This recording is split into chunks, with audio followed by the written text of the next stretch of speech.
सदगुरुदेव जी की जय हो। बंदी छोड़ पूर्ण प्रोषक कुशाव की जय हो। बंदी छोड़ गरीबदास जी महाराज की जय हो। स्वामी रामदेवानंद जी दादा गुरु महाराज की जय हो। बंदी छोड़ पूर्ण ब्रह्म पूर्ण परमेश्वर सतगुरु संत रामपाल जी महाराज की जय हो। परमात्मा श्री प्यारी आत्माओं कानपुर श्री रामचंद्र दास के सत्साई भगत भाई, जब तक हमारे भाई बहन सब जुड़ते हैं तब तक हम मंगलाचरण कर लेते हैं। सत्साई सदगुरुदेव जी की जय हो। बंदी छोड़ पूर्ण प्रोषक कुशाव की जय हो। बंदी छोड़ गरीबदास जी महाराज की जय हो। स्वामी रामदेवानंद जी दादा गुरु महाराज की जय हो। और पंडित चितानंद जी परदादा गुरु महाराज की जय हो। सत्साई सर्व संतों की जय हो। सर्व भक्तों की जय हो। सभी धर्मी पुरुषों की जय हो। श्री काशी धाम की जय हो। श्री शिवानी धाम की जय हो। श्री करौथा धाम की जय हो। श्री बरवाला धाम की जय हो। सत्साई गरीब नमो नमो सतपुरुष को नमस्कार गुरु की नहीं। सुर नर मुनि जन साधवा संतों सर्वसदी नहीं। सतगुरु साहिब संत सबे दंडोतम प्रणाम। आगे पीछे मध्य हुए तिनको जा कुर्बान। नराकार निर्विशनम काल जाल भय भंजनम। निर्लेपम निज अगणम अकल अनुबेशुनधनम। सोहम सुरत समापतम सकल समाना निरतिलय। उज्ज्वल हिरंबर हरदम बेपरवा अथा है। वार पार नहीं मध्यतम। गरीब जो सुमृत सिद्ध होई गणनायक गलताना। करो अनुग्रह सोई पारस पद परवाना। आदि गणेश मनाऊं गणनायक देवन देवा। चरण कमल लो लाऊं आदि अंत करूं सेवा। परम शक्ति संगीतम ऋषि दाता सोई। अभिगत गुणे अतीतम सत्य पुरुष निर्मोही। जगदम्बा जगदीशम मंगल रूप मुरारी। तन मन अर्पूं शीशम भक्ति मुक्ति भंडारी। सुर नर मुनि जन ध्यावे ब्रह्मा विष्णु महेशा। शेष सहस मुख गावे पूजय आदि गणेशा। इंद्र कुबेर शरीखा वरुण धर्म रह ध्यावे। सुमरत जीवन जी का मन इच्छा फल पावे। 33 कोटि अनारा ध्यावे शेष 88। उतरे भवजल पारा कटिए यम की फांसी। 33 कोटि अधारा ध्यावे से 88।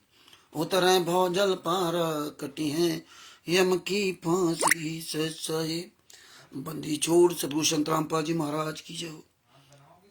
परमात्मा की शिव प्यारी आत्माओं को कानपुर श्री रामचंद्र दास की सत्साई।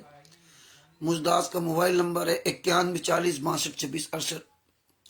भगत भाइयों, ये ज्ञान अमृत एवं षड्यंत्र का 20वां पुस्तक है। इसमें संत रामपाल जी महाराज के सभी केसों का जजमेंट दिया गया है। इसमें छुड़ानी धाम कांड से लेकर बरवाला कांड तक पूरा काला चिट्ठा दिया हुआ है।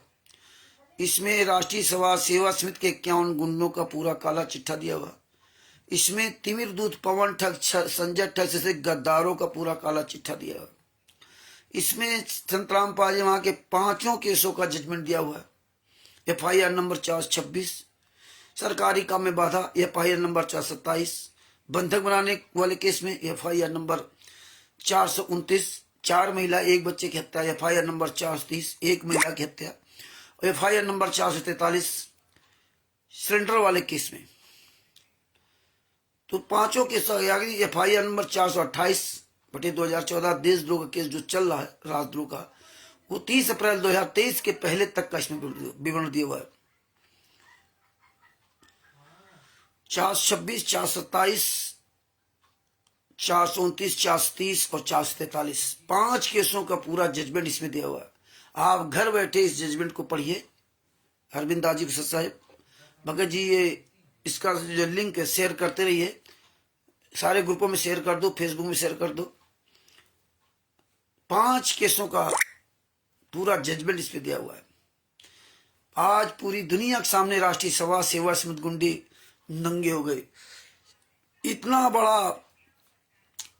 बड़ा कुकर्म, इतना बड़ा झूठ, इतना बड़ा पाखंड भारत के इतिहास में कभी भी आपने नहीं देखा होगा।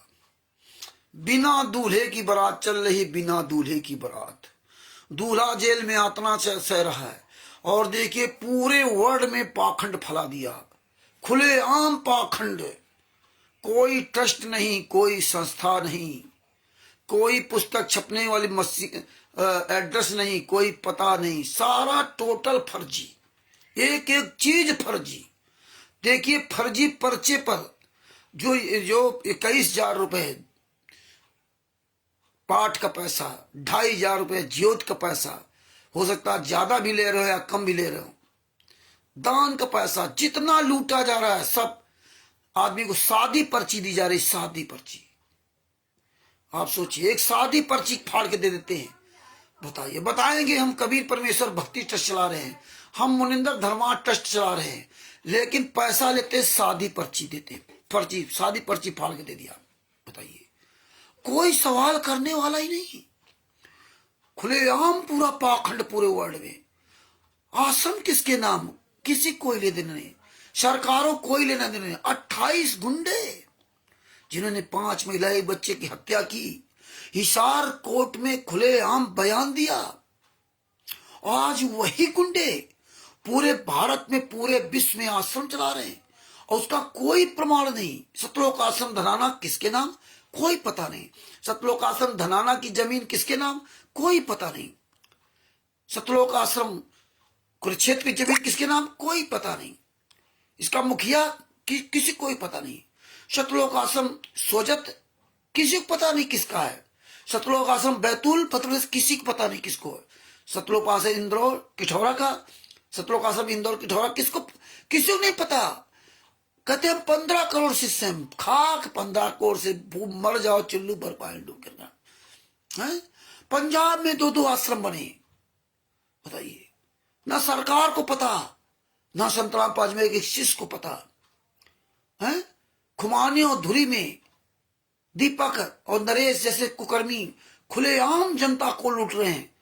देखिए, पूरे भारत की सरकारें, हरियाणा में देखिए भारतीय जनता पार्टी की सरकार, मध्य प्रदेश में भारतीय जनता पार्टी की सरकार, छत्तीसगढ़ में भारतीय जनता पार्टी की सरकार, उत्तर प्रदेश में भारतीय जनता पार्टी की सरकार।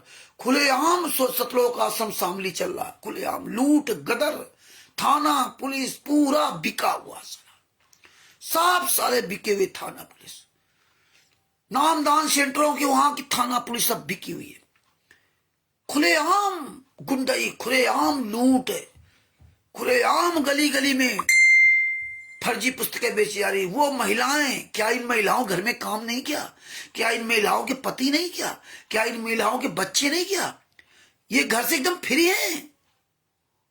आपने इतना बड़ा नीच, इतना बड़ा कुकर्म किसी भी संत महात्मा में, कि संत या किसी भी धर्म में नहीं देखा होगा, जो ये कबीर साहब मार्ग में इतनी बड़ी नीचता, इतनी बड़ी हैवानियत फैला दी, सारे रिकॉर्ड ध्वस्त कर दिए।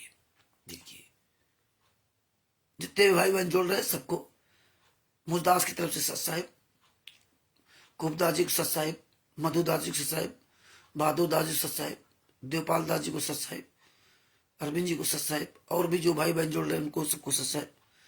सारे रिकॉर्ड ध्वस्त कर दिए। और देखिए, पूरा साला पढ़ा लिखा समाज कैसा गूंगा अंधा बहरा है। फर्जी नामदान सेंटर वाला अखबार में नहीं निकलवा सकता, चोरों की तरह छुपे हुए। अरे बाप रे बाप, आपने आज तक भारत के इतिहास में कभी न सुना होगा न देखा होगा।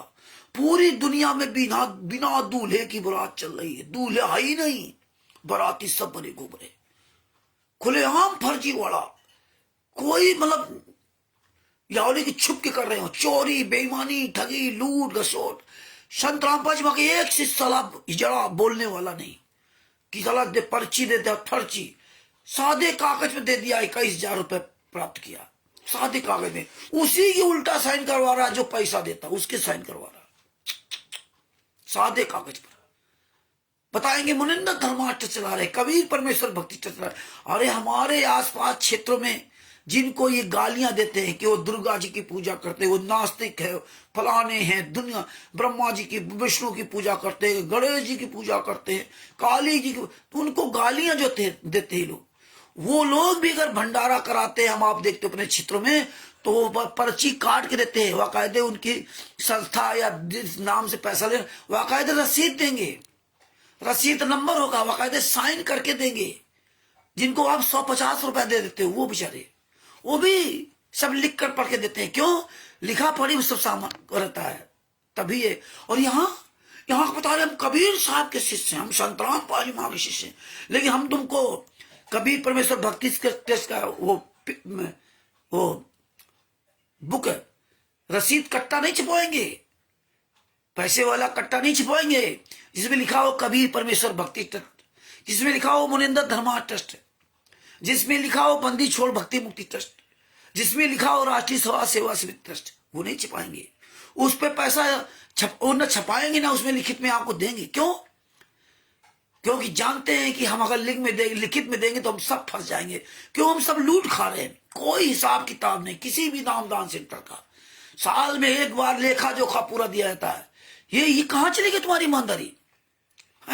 तुम तो विश्व के सर्वश्रेष्ठ अपने आप को कहते हो कि मैं तो सर्वश्रेष्ठ संत राम पाजी माँ की विश्व का हमारा सर्वश्रेष्ठ हमारे गुरु का ज्ञान है।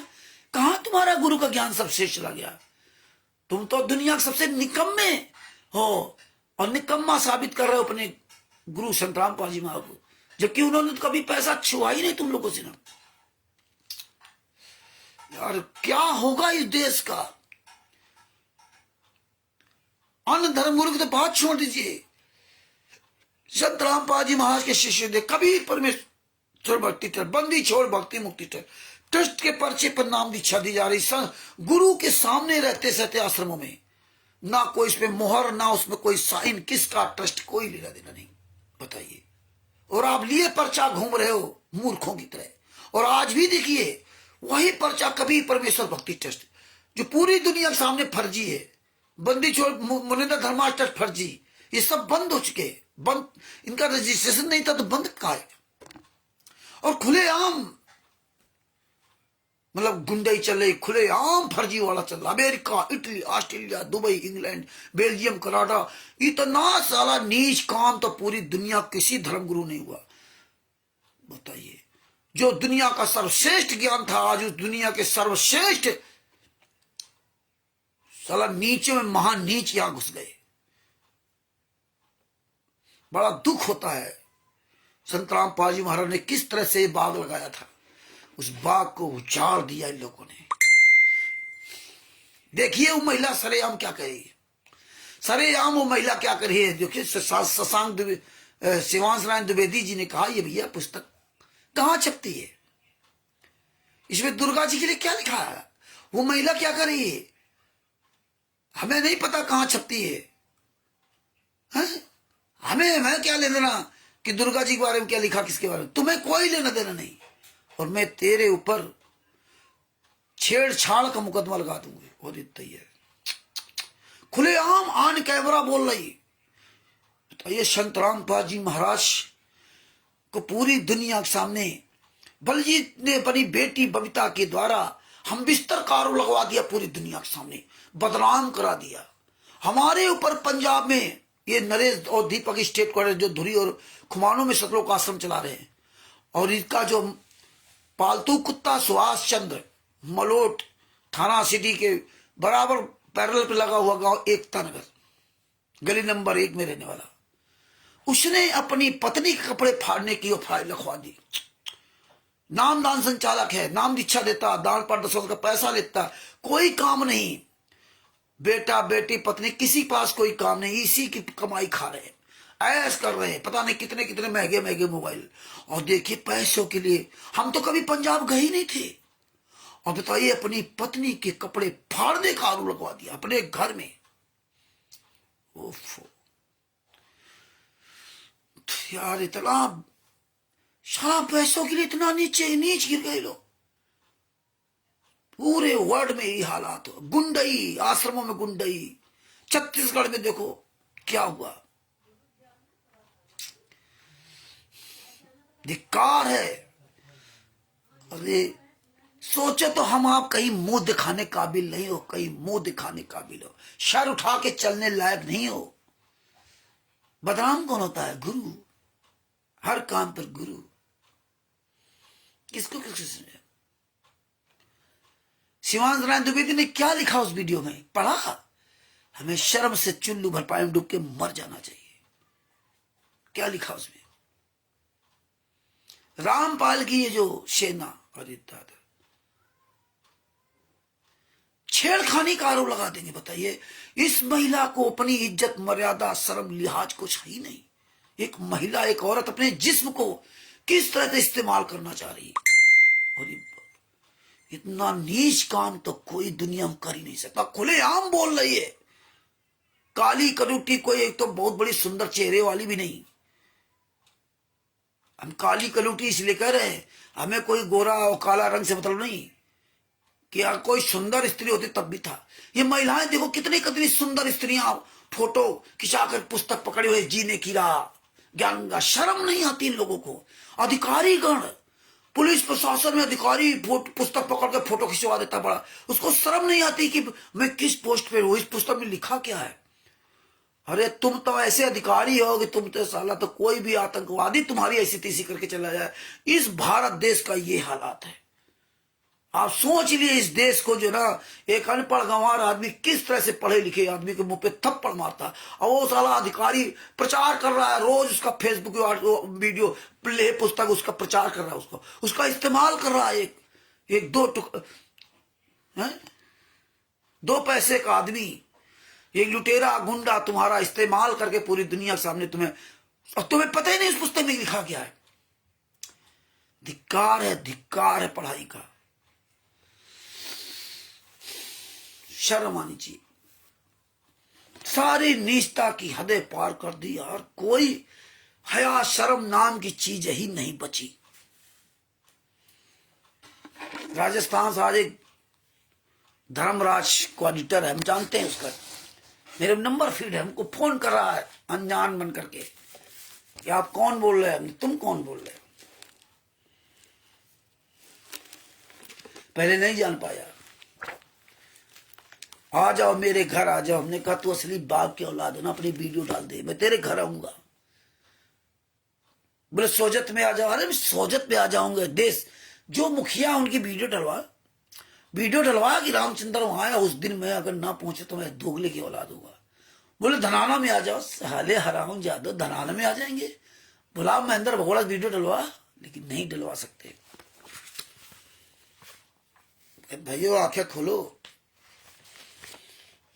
बहुत बुरा हाल है, क्या करें, कहां तक क्या बताएं।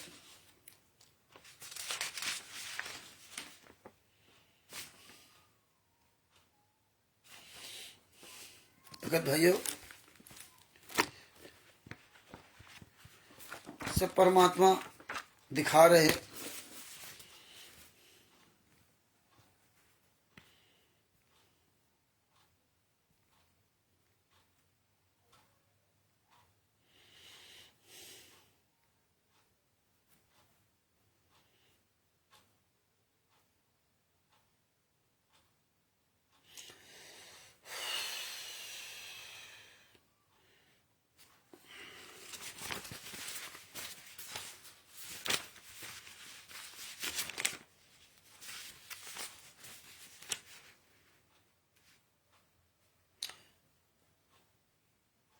पेज नंबर 220 पे आपको लेके चलता हूं। पेज नंबर 220, कबीर सागर का सल्लार्थ, पेज नंबर 220।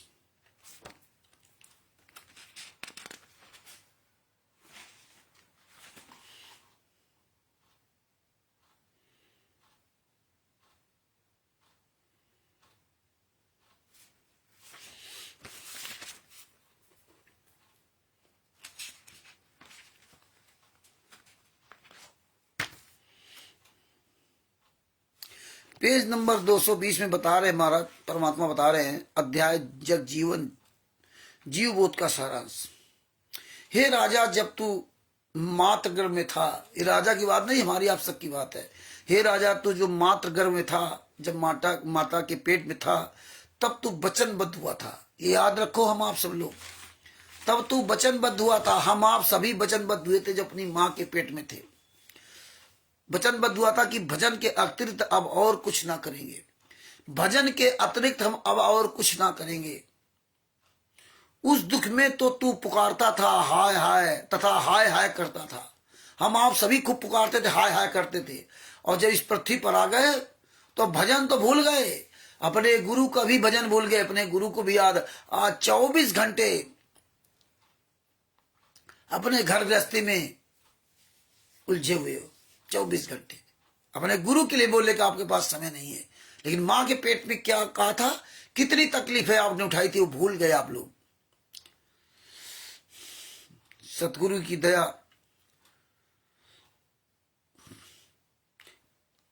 तब तू हाया करता था कि मुझको इस दुख से निकालो। जब तू गर्भ के बाहर आ गया, गर्भ के बाहर आ गया, तब तू अपनी प्रतिज्ञा भूल गया।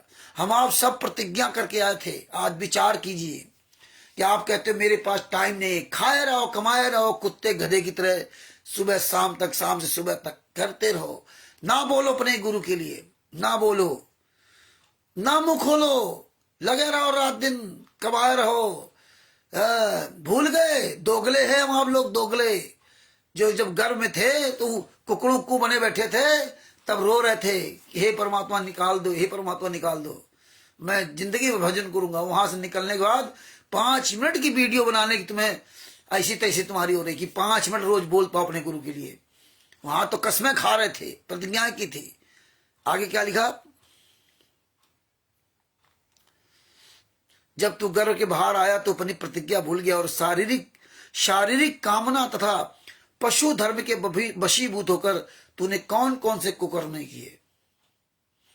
सारे कुकर्म हम लोग कर डाले। सतगुरु की दया से, दया को तू भूल गया, भोग विलास में फंसकर अंधा हो गया और माया ने तेरे ज्ञान को बिल्कुल ही नष्ट कर दिया। तभी तो तुम्हारे पास समय नहीं है कि 5 मिनट अपने गुरु के लिए बोल सको। तभी तो तुम्हारी औकात नहीं हो रही कि मुंह से बोल जाओ। तुम नहीं बोल पाओगे, बस देखते रहो, सुनते रहो दूसरों को, बस तुम ना बोलना। क्या वादा किया था भूल गए सब। हाँ, भोग विलास में, यहाँ की माया जुटने में अंधे बने हो रात दिन।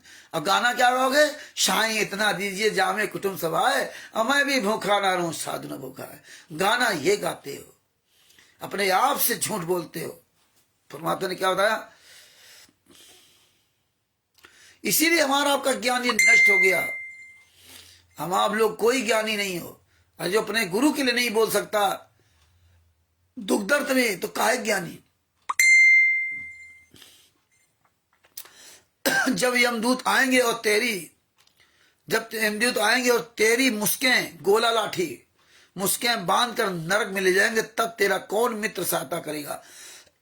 तब तुम्हारा घर परिवार, रिश्ते नातेदार, बेटा बेटी, पुत्र, नाती पंती और रामचंद्र से दूसरे कोई तुम्हारी मदद नहीं करेगा। याद रखना, चुपचाप बैठे सुनते रहो। मजा आ रहा ना, मजा आ रहा है। दूसरे को भी कानून बताओगे, ये कर लेना चाहिए, वो कर लेना चाहिए, लेकिन तुम्हारी औकात नहीं जो अपने गुरु के लिए बोल सको। कुत्ते बिल्ली से बदतर हो अगर अपने गुरु के लिए आवाज नहीं उठा रहे हो, 5 मिनट का रोज वीडियो नहीं डाल रहे हो। धिक्कार है तुम्हारी इसी जिंदगी का।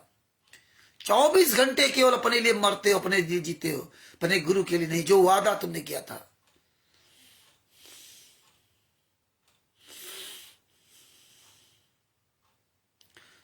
जब यमदूत आएंगे, हाँ, तब कौन तुझे छुड़ाएगा और तुझको उनसे कौन छुड़वाएगा।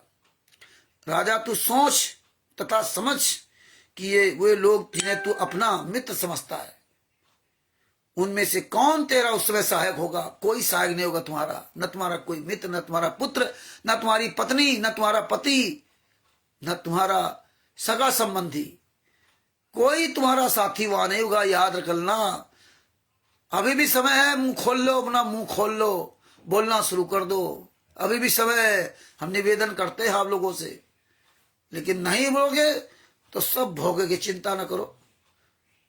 आगे क्या लिखा, कौन तुझको नरक से बचावेगा। गर्भ में मैंने तुझको बहुत समझाया था। परमात्मा ने हमें गर्भ में बहुत समझाया, हमें आप सबको समझाया। अब आप लोग भूल गए कि गर्भ में जब गोला उल्टा टंगे थे तब रो रहे थे, है ना। लेकिन अब याद नहीं आ रहा, उससे बड़ा नरक कौन होगा। सबसे आखिरी में सबसे बड़ा नरक ये भोगाया था।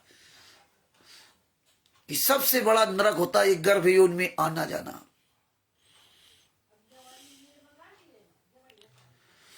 नरक को बचावेगा। गर्भ में मैंने तुझको बहुत समझाया था, सुहे गवार तू उन सब बातों को भूल गया। मैंने सबसे घर घर पुकार कर कहा, मेरा कहना किसी मूर्ख ने ना माना। इतनी बात सुनकर राजा बोला, राजा क्या कहता है, अब तो गुरु हो सहाई, मोह को यम से ले छुड़ाई। जब इतनी बात राजा को बताया तो उसकी अकल ठिकाने आ गई, लेकिन हमारी आपकी अकल ठिकाने नहीं आई। हमारी आपकी तो अकल ठिकाने यहां तक नहीं आई कि 10 साल से आपका गुरु यातना सह रहे हो, आप लोग मौज मस्ती कर रहे हो। आप लोग टाइम है नहीं अपने गुरु के लिए बोलने के लिए, न रात में, न दिन में, न सुबह, न शाम। भोगोगे भोगोगे। अभी मैं बता रहा हूं, अपनी आवाज शुरू कर दो, अपनी आवाज शुरू कर दो। रोज 5 मिनट के वीडियो डालो। मेरा कुछ नहीं बिगड़ेगा बनेगा, हम करेंगे तो हम पाएंगे, आप करोगे तो आप पाओगे। जो परमात्मा हमें बता रहे हैं, इसमें लिखा हुआ दिखा रहे हैं, वो आपको बता रहा हूं। ये आपको जागना होगा। आप खाना खाओगे तो आपका पेट भरेगा, हम खाना खाएंगे तो हमारा पेट भरेगा। हाँ बहन जी, बिल्कुल सही बात। आप बोलती अच्छी बात है, जो बोले वो अच्छी बात है भाई। आप बोले बढ़िया है, आप अपने गुरु के लिए बोल रहे हो, है आपका कल्याण होगा जो अपने गुरु के लिए बोलोगे। तो अपनी आवाज उठाओ। सत साहेब रामपाल जी, हरिद्वार से रामपाल जी हैं, सत साहेब मोहर सिंह जी, सत साहेब, सबको सत साहेब भगत जी। आगे क्या लिखा देखो, सब ही कर्म बख्श के दीजे और डूबत मोही उबार के लीजिए। प्रार्थना करो अपने गुरु से, हे गुरु, अपने गुरु से प्रार्थना करो कि हमारे गुरु कैसे होंगे, कैसे यातना सह रहे, कैसे वहां रोटी खा रहे होंगे। गुरु से कहो कि हे गुरु, हे मेरे स्वामी संत रामपाल जी महाराज जी, आप जेल से बाहर आओ, जो मुझे डाल दो, सारे दुख आप मुझे दे दो, और हम अपने रूप में हमें जेल में डाल दो, और हमारे रूप में आप जेल से बाहर आ जाओ। अपने परमात्मा से प्रार्थना करो। सैन करी पालकी मंगाई, ले सदगुरु को माई बिठाई। देखिए, राजा को जब ये ज्ञान करा दिया तो राजा थर थर कांपने लगा। हम नहीं कांप रहे, हम आप लोग नहीं कांप रहे। सुनते थोड़ी देर बाद काम खत्म, और यही ज्ञान सुना होता, आज हमारी ये दशाएं ना होती, हमारा गुरु हमसे दूर नहीं होते।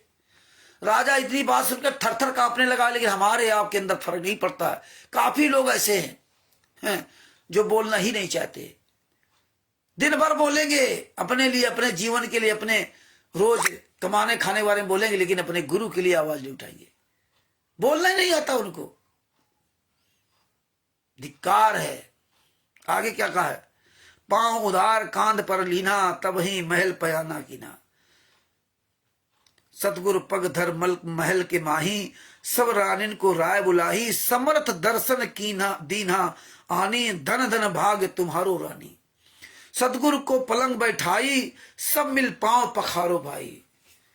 कबीर साहब को ले गए, सब मिल करके अपने सतगुरु के पैर को पखार रहे, धो रहे। राजा माखे शीस नवाई, मोह को राखो गुरु सरनाई। करिए सतगुरु जीव को काजा, दया करो मैं लाऊं राजा साजा। अब हम शरणा लेव तुम्हारी, दया करो तन दुखत हमारी। ये प्रार्थना करो अपने गुरु से ना। सोचो कि अगर हमारा एक पल बाद शरीर छूट गया तो कहां जाओगे, किस नरक में जाओगे। इसलिए शरीर का इस्तेमाल कर लो। बापा सीताराम जी महाराज जी को शादा प्रणाम, जय सीताराम। देखिए, बापा सीताराम जी महाराज बुजुर्ग आदमी, तन पे कपड़ा नहीं, तुम्हारे गुरु के लिए रात दिन भौंक रहे हैं पूरी दुनिया के सामने। तुम लोग उनके, काफी लोग उनके सब्सक्राइबर नहीं करते हो, लाइक नहीं करते हो, कमेंट भी नहीं करते हो, शेयर भी नहीं करते वीडियो। इतने भी तकलीफ है। फेसबुक, व्हाट्सएप, यूट्यूब, ट्विटर सब जगह शेयर करना चाहिए। उनके वीडियो निकाल लो, अपने अपने अपने अपने व्हाट्सएप, यूट्यूब पे डालो, टेलीग्राम डाउनलोड कर लो। सब लोग टेलीग्राम आ जाओ, सब लोग यूट्यूब पे डालो, अपने अपने सब लोग यूट्यूब चैनल पर डालो। ये ना सोचो कि हमारे सब्सक्राइबर रुक जाएंगे, और आप इतने वीडियो अपने चैनल में डाल दो, सबके डाल लो, जिसमें कोई भी अगर यूट्यूब खोलेगा तो उसमें कहीं ना कहीं आपका भी वीडियो आ जाएगा। तो इतना समय निकालो भैया। बापा सीताराम जी महाराज निशंक होकर के देखिए कैसे अकेले वहां बोल रहे, क्या लेने ना उनका, ना उनका कोई घर है, ना कोई परिवार, ना कोई राते, ना रिश्तेदार हैं, ना तन पे कपड़ा। तुम लोग अपने घर में बैठ करके नहीं बोल सकते। सोचो सोचो पापा सीताराम जी महाराज का क्या होगा, तुम्हारा क्या होगा। फिर कहोगे सीताराम जी तो जो है ना वो मनुखी साधना कर रहे, सीताराम जी तो फलाने कर रहे, सीताराम जी को तो ज्ञान नहीं है। हाँ, फिर उनकी बुराई करोगे, उनकी वीडियो लगाओगे। इसीलिए परमात्मा ने बुराई हमारी आपकी की है। धिक्कार है, तुम सारे कमीने हो। तुम सतलोक में धोखा दिया था कबीर साहब को, तुम 600 साल पहले धोखा दिया था, और तुम वर्तमान समय में धोखा दिया अपने गुरु को। लेकिन प्रहलाद जी की तारीफ की थी उन्होंने, धन्य हो प्रहलाद जी। ऐसा भरोसा होना चाहिए जिसने ना तो गुरु को देखा था, ना तो गुरु दीक्षा ली थी, ना कोई सतनाम न था, न सारनाम था। एक छोटा सा बच्चा था, और तुम तो 10-10, 15-15 साल माला फेर धुल गया तुमको। सतनाम सारनाम बड़ा ज्ञान प्राप्त कर लिया, और काम कर रहे हो नीच काम। काहे का तुम्हारा ज्ञान। इसलिए प्रहलाद की तारीफ परमात्मा करते हैं। इसीलिए मंसूर जी की तारीफ परमात्मा करते हैं कि मंसूर जी देखिए जला दिया गया, उसकी आग अनल हक अनल हक अनल हक बोलती थी। उसको ज्ञान जैसा उनके गुरु ने बताया, और अपने गुरु के बताए मार्ग को चले, वो आज पूरे विश्व में नाम। और जब तक इस धरती पर मानव जीवन रहेगा तब तक नाम रहेगा, और जब तक इस धरती पर मानव जीवन रहेगा तब तक हम आपको हमेशा ऐसे ही कबीर साहब या संत रामपाल जी महाराज या अन्य कोई भी धर्म गुरु आएंगे, वो हमेशा हमें आपको ऐसे ही पूरी दुनिया के सामने बेइज्जत करेंगे कि तुम वही नीच हो जो सतलोक में धोखा दिया था अपने कबीर साहब को। तुम वही कमीने हो जो 600 साल पहले अपने कबीर साहब की ऐसी तैसी की थी। तुम वही गद्दार हो जो पिछली पीढ़ी में तुम्हारे बाप ने, तुम्हारे गुरु ने एक एक शब्द पर उंगली रख रख के पढ़ाया था, फिर भी तुमने अपनी गद्दारी अपने बाप के साथ की। लेकिन जिन सीताराम बापा जी महाराज ने वो उंगली रखकर ज्ञान नहीं पढ़ा, संत रामपाल जी मां को टीचर नहीं बनाया, लेकिन उनके टीचर ने, उनके गुरु ने जो संत, तो बाद में पहले हम एक इस देश के जिम्मेदार नागरिक हैं, हम इस देश के जिम्मेदार नागरिक हैं, संत तो बाद में है। तो महाराज जी यहां संत की भाषा नहीं निभाई, उन्होंने एक देश का जिम्मेदार नागरिक की भूमिका निभा रहे। अगर आज सीताराम बापा जी महाराज तकलीफ में होते, कोई उनके साथ गलत कर रहा होता और वो जेल चले जाते, तो तुम संत रामपाल जी महाराज के नाम के निकम्मे से हंसते उनके ऊपर। तुम नहीं उनको बचाव कर सकते थे, तुम नहीं उनके लिए बोल सकते थे। यह निश्चित है, यह निश्चित है। संत रामपाल जी महाराज के 99% शिष्यों में कोई शिष्य नहीं बोलता सीताराम बापा जी के लिए। फिर यही कहते कि उनकी तो भक्ति खराब थी, वो तो उनका गुरु सच्चा नहीं था, वो तो झूठा जाप करते थे, वो तो ये करते। लेकिन तुम ये भूल जाते हो कि हमारे संत रामपाल जी महाराज ने कहा था कि मान लो तुम अपने आप को सर्वश्रेष्ठ ज्ञानी समझते हो, लेकिन गलत बात है। पहली क्लास, दूसरी क्लास, 5 क्लास का ज्ञान जिस टीचर को 5 क्लास तक हाई स्कूल ज्ञान, तो हाई स्कूल, अरे इंटर MA BA का ज्ञानी अगर वो कुकर्म कर रहा है और कक्षा 5 का पढ़ाने वाला टीचर सुकर्म कर रहा है, तो कक्षा 5 वाला टीचर सर्वश्रेष्ठ है कि वो MA BA LLB वाला टीचर सर्वश्रेष्ठ है? ज्ञान होना अलग बात है, और ज्ञान पे चले नहीं तो बेकार है। इसलिए आप आज तक जीव से आत्मा नहीं बन पाए, ना आप बन पाए ना हम बन पाए। जीव से जब तक आत्मा नहीं बनोगे तब तक तुम्हारा इस संसार से कल्याण हो ही नहीं सकता, चाहे कुछ भी हो। जब तक तुम जीव से आत्मा नहीं बनोगे, और जब तक जीव रहोगे तब तक तुम्हें जन्म मरण का दुख सताता रहेगा। अरे कहीं कोई मार न दे, कहीं कोई देख न लगे, सच नहीं बोल सकते हो, पता नहीं मैं कैसे बोलूंगा, पता नहीं हम क्या बोल दे, लोग मुझे क्या कहेंगे, लोग क्या कहेंगे। अपनी इज्जत का बड़ा परवाह है, लेकिन बाप की इज्जत पूरी दुनिया के सामने नीलाम कर दी गई सबके सामने, तो हम बैठे घर में। यही बातें हमें समझनी होंगी। पापा सीताराम जी के ऊपर अगर दुख आता तो हम आप कोई नहीं बोलता, तो हमेशा यही कहता अरे उनकी तो साधना गलत थी इसीलिए। लेकिन आज आप देखिए हमारे गुरु जी संत रामपाल जी महाराज ने सबसे ज्यादा तारीफ उन्हीं की है जो जगत के लोग हैं। धन है द्रोणाचार्य को जिन्होंने गुरु बनाया था एकलव्य जी ने। एकलव्य जी ने द्रोणाचार्य गुरु बनाया था। साईं बाबा को देख लीजिए, उनके गुरु जी क्या करते थे, लेकिन आज साईं बाबा को देख लो। बहुत उदाहरण हमारे गुरु जी ने दिए लेकिन आपके कोई फर्क नहीं पड़ा। गुजरी का उदाहरण दिया, ग्वालिनी का, गुजरी का उदाहरण दिया। जिस दिन भागवत सुन रही थी कि भागवत सुनने वो परमात्मा जो है विश्वास है तो वो तुम्हें यहां से पार कर देगा, है ना। तो विश्वास हो गई तो वो बोले जब हमें 84 लाख योनियों से बड़े इतने महासागर से पार कर देगा तो फिर गंगा क्या चीज है। वो गंगा पार कर जाती थी ऐसे ही चलते चलते। बोले ये तो बहुत अच्छी बात है, हम तो रोज किराया देती थी, आने जाने की बच गया। एक दिन फिर अपने वही भक्ताचार्य के पास गई। महाराज जी कहना आपने बहुत बड़ी दया की। बोले क्या?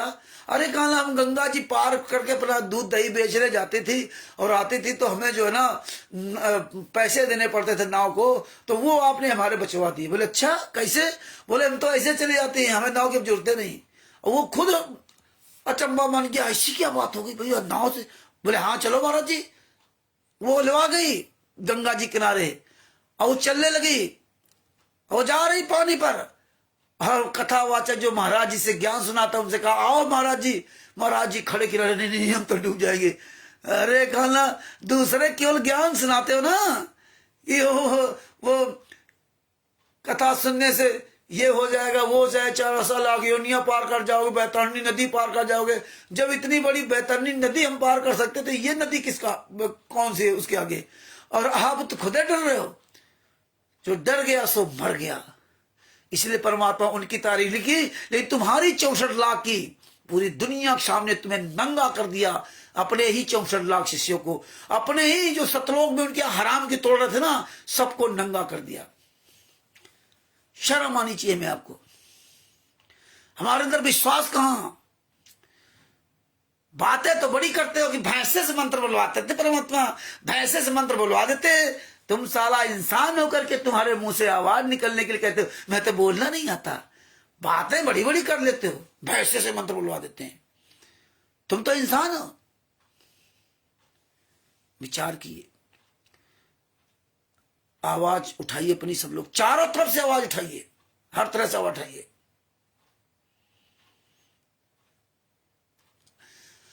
आवाज उठा लो, समय है। सब लोग अपना अपना मुंह खोल लो, बात बाकी आपकी मर्जी। अब देखिए ये तो वचन थे, राजा ने कहा। अब सदगुरु वचन क्या करे? सदगुरु क्या कहते हैं?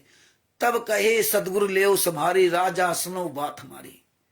अब कबीर साहब क्या करे राजा से कि सुनो राजा, कस चले राजा लोग हमारे, मैं नहीं देखूं लगन तुम्हारे। कोटिन ज्ञान कथे असरारा, बिना लगन नहीं जीव उबारा।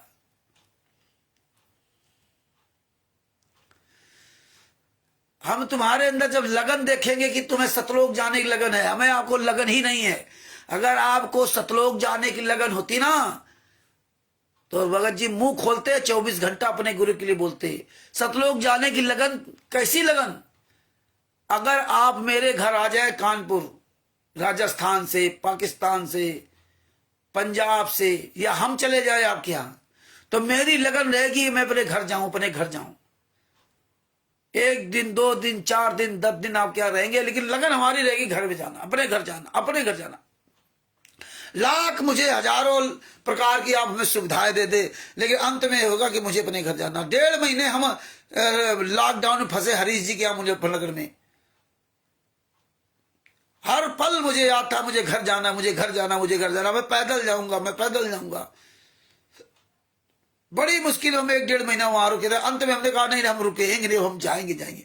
उन्होंने कहा रामचंद्र जी हम यहाँ से आपको ट्रेन की टिकट वगैरह सब करा भेजेंगे। हमसे आप मोटरसाइकिल ले जाओ, तुम दोनों लोग मोटरसाइकिल चले जाओ। हमने हम मोटरसाइकिल नहीं ले जाएंगे। क्यों नहीं? क्यों हम पहली बार उनके यहाँ घर गए थे। यार इतना बड़ा इनको विश्वास मेरे ऊपर, करे मोटरसाइकिल ले जाओ। हमको यार हम कहीं आ पाए ना आ पाए तो गलत हो जाए, हम मोटरसाइकिल नहीं ले जाएंगे, कहीं गड़बड़ ना हो जाए तो ये जिंदगी भर थोपेगा कि यार ऐसे संतराम पाजी होते, यही काम किया सबने। तो ये लगन तो हमें अपने घर जाने की है, लेकिन हमें आपको सतलोक उस घर जाने की हमारे आपके अंदर किसी के अंदर ये लगन नहीं है। लगन है तो अपना मुंह खोलना शुरू कर दो।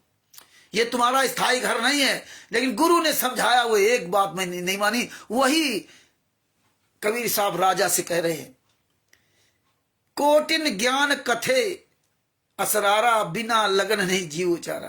कोटिन ज्ञान, करोड़ों बार ज्ञान सुना आपने, करोड़ों बार ज्ञान सुना, कोटिन ज्ञान कथे असरारा, और खूब सुनाया, लेकिन बिना लगन नहीं जीव उबारा।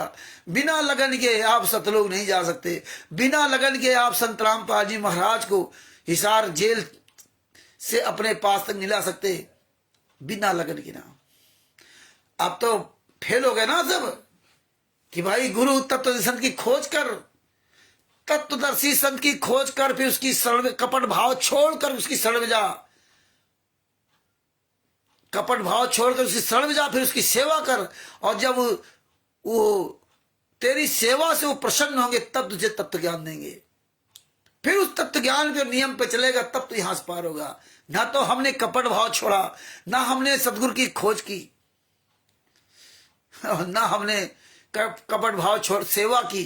चले गए डीवीडी और नाम दीक्षा लिया, चले आए, बन गए शिष्य, बन गए शिष्य, हो गए भाई। गुरु जी ने नाम दीक्षा दिया था, हाँ भैया 99 में कहा गुरु जी ने नाम दीक्षा दिया, बहुत बढ़िया। 94 में गुरु जी ने डायरेक्ट नाम दीक्षा दिया, अच्छा। हम तो 10 बार चरण सेवा पड़े भैया, फूले समा रहे हो। 600 साल पहले कितने बड़े चरण सेवा ली होगी, 24 घंटे। कबीर साहब कमाल बड़े बड़े सब रहते थे, कहाँ चले गए सब सेवादार। गुरु ने कहा था 24 घंटे सेवा करने से, दर्शन करने से पार नहीं होगे। ये लगन होनी चाहिए, लगन। जो कोई बूझे भक्ति हमारी, ताको चाहिए लगन सचारी। अगर भक्ति तुम्हें चाहिए तो लगन होनी चाहिए, बिना लगन के बेकार है। आपको लगन नहीं है कि हमारा गुरु जेल में बैठा है, आपको दुख है नहीं है, आप तो फोटो में भोग लगा रहे हो, फोटो को देख रहे हो। लगन कहाँ होनी चाहिए? वो देख नहीं रहा क्या गुरु बैठे वहां से, सब कुछ देख रहा है, हमारी आपकी सबकी देख रहा है। क्या कहते, माफी मांग लेंगे, गुरु जी आएंगे तो माफी मांगने, तो माफी हो गई। बहुत बढ़िया, सब अपनी ही बात बना लो। हाँ, अपने ही गुरु, अपने ही चेला स्वयं बन जाओ, स्वयं क्वेश्चन करो और स्वयं उत्तर निकाल लो। यही है संत रामपाल जी महाराज के 99% शिष्यों का यही चरित्र बन गया है। स्वयं उत्तर कर लेंगे, स्वयं उत्तर कर, स्वयं प्रश्न कर लेंगे और स्वयं उत्तर निकाल लेंगे। बाबा ठीक, अब तो खूब गलत कह रहा, कोई बात नहीं, जब गुरु जी आएंगे तो माफी मांग लेंगे, गुरु जी तो माफ कर देते हैं। 600 साल पहले माफ नहीं कर दिया, सबको फेल हो गए। सतलोक में माफ नहीं किया, अर्जुन सर्जन की माफी नहीं हुई थी। कैसी माफी हुई थी? 250 साल उस जर्जर शरीर में रगड़े थे, 250 साल। लोग तो, तुम तो ऐसा सुन लेते जैसे 2.5 सेकेंड की बात हो। 250 साल इस बुजुर्ग, इस बूढ़े शरीर को लेके अर्जुन सर्जन कैसे रहे होंगे? तुम इस जवान शरीर के लिए तो 24 घंटे मरे जा रहे हो, और बुढ़ापा शरीर 250 साल रगड़े यहाँ पर, कितनी बड़ी तब करनी पड़ी। तो ये कहा है, जो कोई बूझे भक्ति मारी, ताको कहिए लगन सचारी। जैसे लगन चकोर की होई, चंद्र स्नेह अंगार चुक होई, ऐसे लगन गुरु से होई, धर्म राय सिर पग धर सोई। बोले जिस प्रकार चकोर पक्षी होता, चक्का चकवा रात में चंद्रमा की तरफ ऐसे देखता रहता है, आपको परमात्मा ने 2 दिन पहले सुनाया।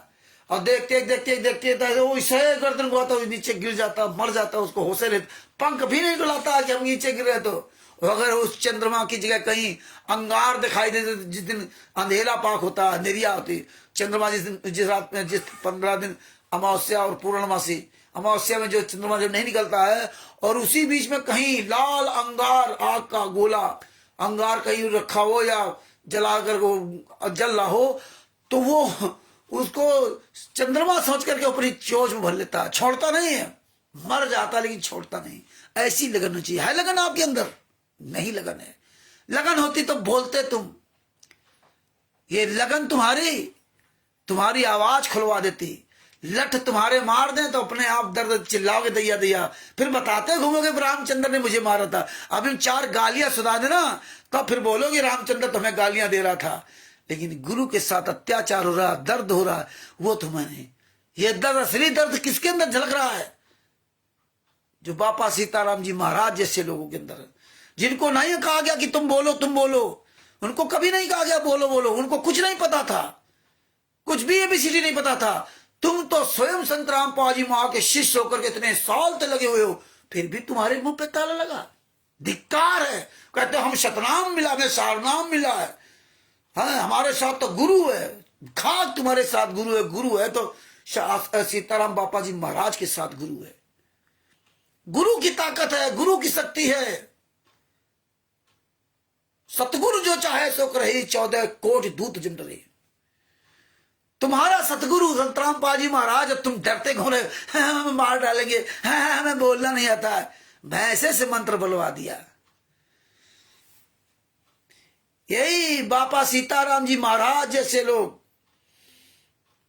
आने वाले समय में इनका स्वर्ण अक्षर में नाम लिखा जाएगा। हो सकता है हम भी फेल हो जाए, अपनी कोई गारंटी नहीं ले रहे हैं। इसीलिए परमात्मा ने इस कबीर सागर के पेज नंबर 78 में क्या लिखा था, इसीलिए ये बातें आपको समझनी पड़ेंगी। ये हम भविष्यवाणी नहीं कर रहे हैं, लेकिन जो उसमें लिखा उसकी बात कर रहे हैं। जो संत रामपाल जी महाराज के साथ, जो दुनिया के साथ सच्चा अच्छा करेगा, परमात्मा हमेशा उसका साथ देगा। इसीलिए परमात्मा ने कहा, सांच बराबर तप नहीं, झूठ बराबर पाप, और जाके हृदय सांच है ताके हृदय आप। कोई भी व्यक्ति हो, किसी भी धर्म गुरु का हो, धर्म से जुड़ा हो, जो सच बोलेगा परमात्मा उसी के साथ रहेगा, बात बाकी किसी के साथ नहीं रहेगा। जो सच बोलेगा उसी का परमात्मा साथ देगा, जो सच बोलेगा। जो सच नहीं बोलेगा वो बोल ही नहीं सकता है। हाँ, और बातें कहते रहो, यही भैंसे से मंत्र बुलवा देते, भैंसे से मंत्र बुलवा देते। ये तुम्हारे गाल पे थप्पड़ है ये बापा सीताराम जी महाराज जैसे लोग। ये ना सोचना कि हम उनकी तारीफ के पुल बांध रहे हैं, हाँ, लेकिन ये सोच लो ये कबीर सागर सलाद में क्या लिखा है। वर्तमान में मेरे रामपाल दास द्वारा चलाया गया 13वां पंथ है, पेज नंबर 78, कबीर सागर का सल्लार्थी है। इसलिए प्रकरण बताना जरूरी है, जो परमात्मा ने हमें दिखा रखा है या लिख रखा है। रामपाल दास द्वारा चलाया गया 13वां पंथ है। दास रामपाल दास अंतिम सतगुरु है। नामदान प्रकाश पुंज इलेक्ट्रॉनिक बॉडी यानी डीवीडी से दिया जाएगा।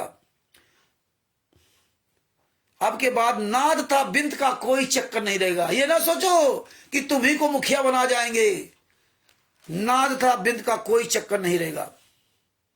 पहले भक्ति विधि गलत कर देते थे, जिस कारण से बिंद वाले पंथ भक्ति मार्ग को नष्ट कर देते थे। बिंद वाले भक्ति मार्ग को नष्ट कर देते थे, भक्ति विधि गलत कर देते थे, जिस कारण से भक्ति विधि ठीक रहेगी तो साधकों का मोक्ष निश्चित है। अब तो डीवीडी दिलाई जाएगी, उसे वही दिलाएगा जिसको आदेश दिया जाएगा, चाहे बिंद का हो या नाद का हो। अब आप बताइए, अब सोच लिए ये कितनी बड़ी बात लिखी। अब आप लोग अपने मन से अपने अर्थ बना लोगे। हमें तो भैया अर्थ बनाना नहीं आता, लेकिन तुम लोग सब लोग ज्ञानी हो जाते। हाँ, गुरु जी ऐसा कहाँ गए, बिंद वाले का नाम नीचा दे देंगे, उसको तो ज्ञान ही नहीं है, वो तो उनका शिष्य नहीं है, वो तो नाद वाले देंगे, बिंद वाला की कह देंगे। अब तुम्हें पता है बिंद और नाद का क्या होता है, इसलिए इसमें स्पष्ट लिखा, जो लिखा वही हम बता रहे हैं। हमें भैया घुमा फिरा के बात करना नहीं आता। हम इतने ज्ञानी नहीं है कि तुम्हारी तरह अर्थ का दूसरा अर्थ निकाल लें। इसमें साफ शब्द लिखा कि अब तो डीबीटी से दीक्षा दिलाई जाएगी, उसे वही दिलाएगा जिसको आदेश दिया जाएगा, वह चाहे बिंद का हो चाहे नाद का, कोई भी हो। तो ये ना सोचो हो सकता है बापा सीताराम जी महाराज को आदेश देते कि ये नाम दिशा डीबीटी देंगे, ये नाम दीक्षा डीबीटी द्वारा दे दे। आप ये सोचिए किस पल कौन आदमी कहाँ क्या उसका हो जाए। 6 महीना पुरानी गनका माही पार हो गई, 6 साल पुराने संत रामपाल जी महाराज पार हो गए, लाखों से स्वामी रामदेव जी महाराज के फेल हो गए, जो 50-50 साल 60-60 साल से भक्ति कर रहे होंगे, वो सब खत्म हो गए। तो ये सोच लेना, ये क्लियर कर दिया, नाद का हो या बिंद का हो। अब तो डीबीटी से दीक्षा दिलाई जाएगी, उससे वही दिलाएगा जो उसे वही दिलाएगा जिसको आदेश दिएगा, वह चाहे बिंद का हो या नाद का। कल्याण नाम दीक्षा से होना है। मान लो बाबा सीताराम जी महाराज को बता दिया, लो भैया आप डीबीटी नाम दीक्षा देना, तो जिसको गुरु आशीर्वाद दे देगा, भले वो बिंद के हैं, भले वो पार हो या ना हो, तुम्हारे सत्य अनुसार। क्यों? ये मामला आध्यात्मिक मामला, अंदरूनी मामला होता है। ये हम गुरु के बारे में नहीं जान सकते, ये हम बाहर देख करके बकवाद कर सकते हैं। हाँ, वो उनको अधिकार दे दिया, डीबी द्वारा नाम दीक्षा सीताराम बाबा जी महाराज देंगे, तो तुम लोग भी नहीं छोड़ दोगे। अरे अंते कैसे नाम दीक्षा ले लें, हम तो भैया 1994 के भगत है, हम तो भैया 2014 में नाम दीक्षा लिया था, हम बाबा सीताराम जी से कहा ले लें। कल के साधु, इनको तो तमीज नहीं, इन्होंने तो संतराम पानी में भक्ति नहीं की, इनको तो कोई ज्ञान ही नहीं। याद रखना, ये शब्द हैं, संत वचन पलटे नहीं, चाहे पलट जाए ब्रह्मांड। ये बातों को इसलिए परमेश्वर ने कहा था, ये डोम भाट के गीत मत समझना, इस कान से सुना इस कान से निकाल दिया। सत्संग बता रहा, एक एक शब्द का गहराई से विवेचन करना, उसको समझना। इतना आसान काम नहीं है पार होना, और पार भी आसान काम है। आसान काम भी है पार होना, और पार भी आसान होना, इतना नहीं, दोनों चीजें हैं। लेकिन आसान उसके लिए है, आसान उसके लिए जिस तरह छोटा सा बच्चा जब LKG UKG में पढ़ने जाता है, कक्षा 5 पढ़ता, फिर 8 में पढ़ता, उसको फिर ज्ञान हो जाता है कि मुझे इंजीनियर बनना, मुझे डॉक्टर बनना, मुझे पैसा कमाना है। तो फिर वो सारी क्लास पार कर जाता है, सारी पढ़ाई पढ़ जाता है, कितने साल लगते हैं, कितनी मेहनत करता है, लेकिन वो क्योंकि वो लगन है तो उसके लिए आसान हो गया। और जो कहता है अरे भैया कैसे पढ़ेंगे, बड़ी मेहनत है, बड़ी ताकत, बड़ा समय लगेगा, बड़ा पैसा खर्च होगा, तो उसके लिए आसान नहीं। वही हाल है जिसको पता चल गया, जिसको ये स्वाद लग गया ना, ये मैं सतलोक जाना ये तो नरक है, तो ऑटोमेटिक यहां से अलग हो जाएगा। और जब यहां से उसका नाता टूटेगा, तब वो जीव से आत्मा बनेगा। जीव तो भैया ये खा लो, वो खा लो, ये मेरा रिश्ता नाता, ये मेरा भाई बहन, ये मकान बना लो, गाड़ी बना लो, ये जीव का काम है। इसीलिए जीव रात दिन 24 घंटा डर समझता है। जब आत्मा बन जाएगा ना, तो फिर वो आत्मा परमात्मा से जुड़ जाती है, फिर उसको फिर कल वही योगी हो गया, वही योगी। इसलिए परमात्मा ने कहा था योगी बन योगी। हमें आपको होशे नहीं है, हम योगी हैं। अरे 12 14 15 साल से भक्ति कर रहे हो, 10 साल से, 5 साल से, 3 साल से, 2 साल से योगी आज तक नहीं बन पाए, तो किस जन्म में योगी बनोगे? हैं?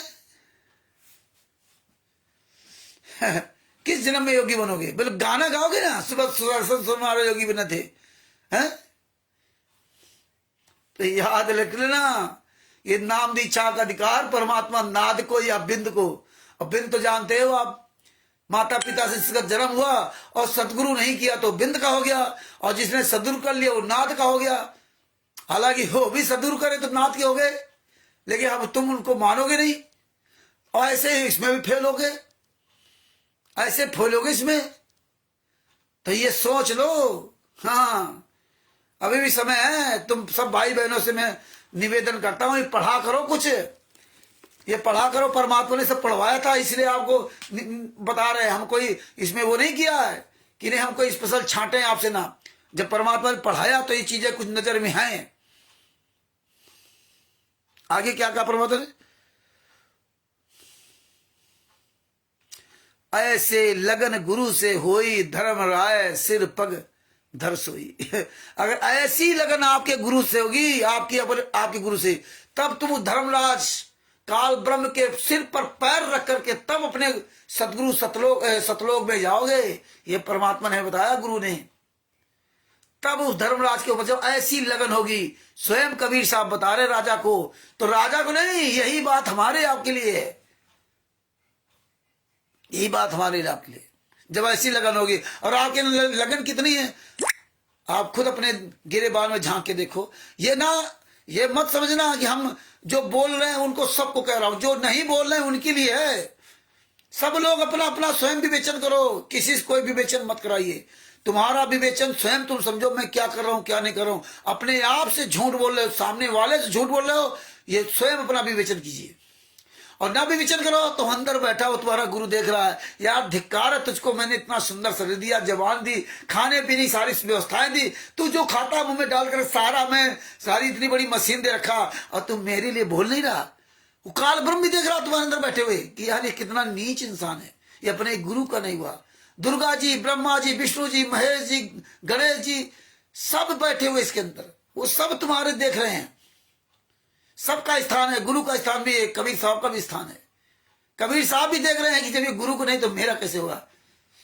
तो ये परमात्मा ने बहुत अच्छी बातें पढ़ा करो, ये पढ़ा करो, ये कबीर सागर वगैरह ये सब का सरलार्थ है। तुम तो हो मोटे महाराजा, कैसे छोड़ी हो कुल मर्यादा। कबीर साहब कहते हैं कि तुम तो भैया बहुत बड़े राजा महाराजा हो, हैं, तुम कैसे कुल मर्यादा त्याग पाओगे, तुम्हारे बस का रोग नहीं है। अरे राजा महाराजा इतने ठाट बाट इतने सुख कैसे छोड़ सकता है। लेकिन वो राजा महाराजा सब छोड़ दिया, सुख है, लेकिन तुम नहीं सुख छोड़ सकते। तुम नहीं अब्राहिम सुल्तान अदम बनोगे, लेकिन अब्राहिम सुल्तान अदम की तारीफ करोगे।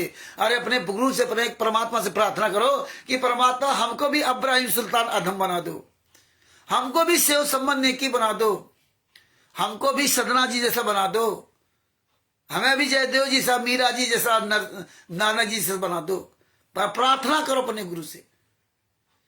आगे क्या कहते हैं, कैसे छोड़ी हो मान बड़ाई, कैसे छोड़ी हो मुख चतुराई, और कैसे छोड़ी हो हाथी असवारा, कैसे छोड़ी हो द्रव्य भंडारा, कैसे छोड़ी हो काम तरंगा, कैसे राज से करो मन भंगा, कैसे छोड़ी हो कनक जवाहिरा, कैसे छोड़ी हो कुल परिवारा। तुम तो उनकी बांधी आशा, हम तो राजा कथय निराशा, भक्ति कठिन करी ना जाई, काहे को हिर्स करत हो राई। सब कुछ बता दिया कबीर साहब ने। आप देखिए पैसे के लिए सब मारे मारे घूम रहे। देखिए तिमिर दूध पवन ठक लिख के डाल रहा है, अकाउंट नंबर डाल रहा, पैसा भेजो सेवा के लिए। मतलब वो भगत सेवा नहीं कर सकता, इनको पैसा देगा फिर ये सेवा करेगा। ये हालात है, हैं? एक वो हमारे में एक कमेंट करता है, कोई साला कमीना इंसान है, कहता है भगत जी वो जैसे आप उनको कहते हो वैसे वो कहते हैं कि तुम भी तो ट्रस्ट बना रखा, सत्साहिब चैरिटेबल ट्रस्ट, और उसमें आप भी तो पैसा मांगते हो, इकट्ठा करते हो। ने क्या बताया तुम नीचों को। अरे हमने जो ट्रस्ट बना रखा उसमें हम 5 या 10 आदमी हैं, हमने जोड़ा ही नहीं किसी को फालतू में, तो हम लेंगे किससे। और जो सहयोग कर रहा है तो उसका कहीं भंडारा जहां कहीं व्यवस्था वो होता है, और बाद बाकी RTI ये सब कार्यक्रम हो रहे उनमें जा रहा पैसा। सचभूषण जी अपना कमा खा रहे, हम अपना यहाँ कमा खा रहे हैं। कौन किसी से पैसा लेता है। अभी तो हम लोगों को खाता भी नहीं है कि हमारे ट्रस्ट का खाता भी हो, और ना हमने जोड़ा, और जो जोड़े थे उसमें से ज्यादातर सब अलग हो गए, 2, 4, 6, 10 बच्चे होंगे बस, और ज्यादा जोड़े भी नहीं थे। तो ये हालात है भगत जी। आगे क्या राजा क्या कहता है, अब राजा का वचन सुनिए। वो तो राजा था, तुम्हें तो परमात्मा ने भक्ति देने के लिए इसलिए गरीबी दिया था, बंदगी दिया था, लेकिन गरीबी में भी तुम्हारे अंदर जो है ना नशा सवार हो है कि हम भी पैसे वाले बन जाएं।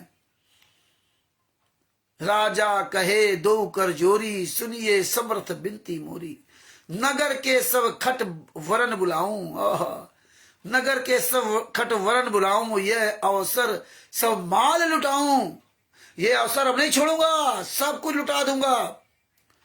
तुम तो कहो बाहर ले वासा, मैं तो दे की छोड़ो आशा। हम तो इस दे के भी आशा छोड़ रहे हैं, हम सब कुछ छोड़ देंगे, राजमहल तो छोड़ दीजिए। अब आप लोग रात भर तन्नाक सोते हो और कहते हो हमारे गुरुजी का टाइम ही नहीं ला, इतना थक गए, गुरुजी के बोलने के लिए समय नहीं, कमाए रहो रात दिन, बच्चे भूखे मर जाएंगे, हम नहीं करेंगे तो ये कुछ खा नहीं सकते। अरे तुम नहीं कर सकते तो मुंह में डाल लिया करो, अपने आप सब कुछ कर लिया करो तो पता चले नहीं। तुम तो कहो बाहर ले आशा, मैं तो दे की छोड़ो आशा, अमृत वचन पियाओ आने हंस उबार करो निर्वाणी, नगर कोट की छोड़ी आशा, निस दिन रहूं तुम्हारे पासा।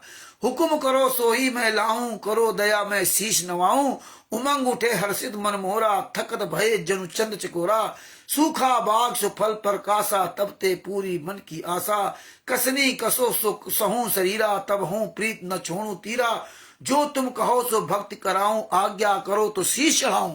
देखिए राजा इतना न्यौछावर कर दिया ये सुन करके कि अरे हम तो माँ के पेट में कैसी नौ महीने तक यात्राएं सही थी, कैसे हमने वहां वादा किया था, उसको दुख याद आ गया। और कितने बार हम माँ के पेट में गर्भ में आए, कुत्ता कुतिया गुदा गधा सब के, उस सबसे ज्यादा आखिरी नरक होता है माँ के पेट में गर्भ में आकर के कुत्ते कैसे वहां सिकुड़ कर, पूरी कहानी परमात्मा बताई। और उसको इतना भय हो गया, लेकिन हमें आपको भय नहीं है। अगर भय होता ना तो कहा भय से तो भूत भी कांपता है। तो आप सब लोग बोलना शुरू कर देते, समय रहते बोल लो, वरना बहुत पछताओगे, बहुत पछताओगे। कहता मैं शीश चढ़ाने के लिए तैयार हूं, अभी हम गर्दन काट दें, आप मुझे आज्ञा दीजिए, आज्ञा दीजिए। तिमिरदूत पौंड क्या कहता था, अगर मेरी एक भी बात झूठी निकल जाए तो गुरुजी मेरी अभी गर्दन काट दें, अभी गर्दन काट दें। एक भी बात अगर मेरी झूठी निकल जाए तो गुरुजी अभी मेरी गर्दन काट दें। बताइए ये हालात इनके। विष्णु साहब कह रहा था ना कि 6 महीने में गुरुजी अगर जेल से बाहर नहीं आए तो मैं अपनी गर्दन काट दूंगा। ये हालात है। गुरुजी की बेटी क्या कहते मंजू, 3 महीने में गुरुजी आएंगे। ये है। आगे क्या लिखा, जो तुम कहो सो भक्ति कराऊं, आज्ञा करो तो शीश चढ़ाऊं। मैं हूं जीव पाप कर्म वो कीना, कैसे हम सो कर बिना। और गिनत गिनत नहीं आवे चीना, बारंबार मैं अवगुण कीना। ऐसा कर्म किया मैं भारी, कैसे यम से ले उबारी। एक बात गुरु कहो बिचारी, मौसम पतित आगे कोई तारी। और तब सतगुरु बहुत भी हसाने, फिर राजा सो निर्णय ठाने। तब गुरु जी बहुत हंसे, कबीर साहब हंसे। तो आप संत रामपाल जी महाराज कह रहे थे कि इसी जन्म में पार हो लो, अब दूसरे जन्म की आशा मत करो। और दूसरे जन्म की आशा करके और कहीं फंस गए तो फिर तुम्हारा जीवन फिर 84 लाख यूं कुत्ता गधा बनोगे। इसलिए आप सब लोगों से हमारा करबद्ध निवेदन है कि आप अपने गुरु के लिए 24 घंटा समय निकाल बोलना शुरू कर दो। हर पल अपने गुरु को याद करो। जेल में मेरा गुरु कहाँ बैठा है, खाते पीते सोते जागते, टट्टी पेशाब जाते जाते, हर समय अपने गुरु को याद करो, अपने गुरु के दुखों को याद करो। 24 घंटा अपने गुरु को याद करो। अपने गुरु के लिए आवाज उठाना शुरू कर दो। ऑटोमेटिक धीरे धीरे तुम्हारा इस संसार से मोह ममता खत्म होने लगेगा। घर परिवार से ना फंसोगे, रहोगे लेकिन फंसोगे नहीं। प्रेम करना अलग बात है। आप जब दुख 24 घंटा प्रकट करोगे, मेरा गुरु आज कैसे खाया, कैसे यात्रा से, तब आपके अंदर ये दर्द पैदा होगा, तब वो परमेश्वर तुम्हें दया करेगा। ये करके तो देखो।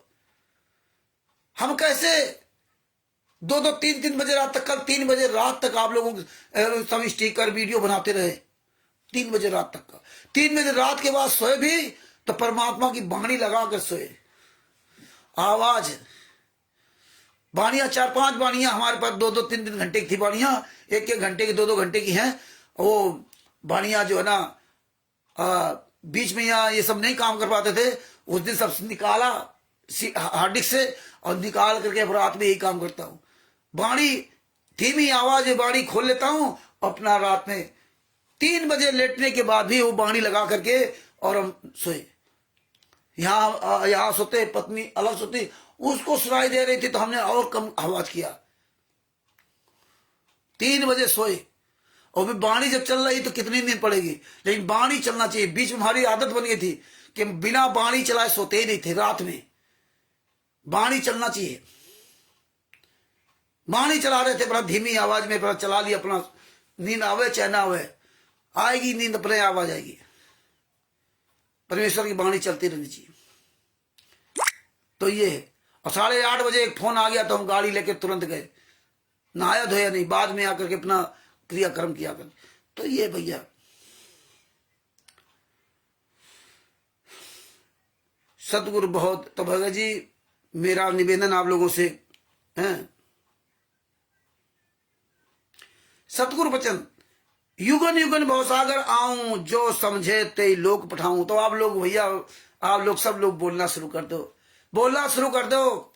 संतोष जी अगर जुड़े हो तो उनसे मैं विशेष निवेदन करूंगा कि आप सब लोग बोलना शुरू कर दो भाई।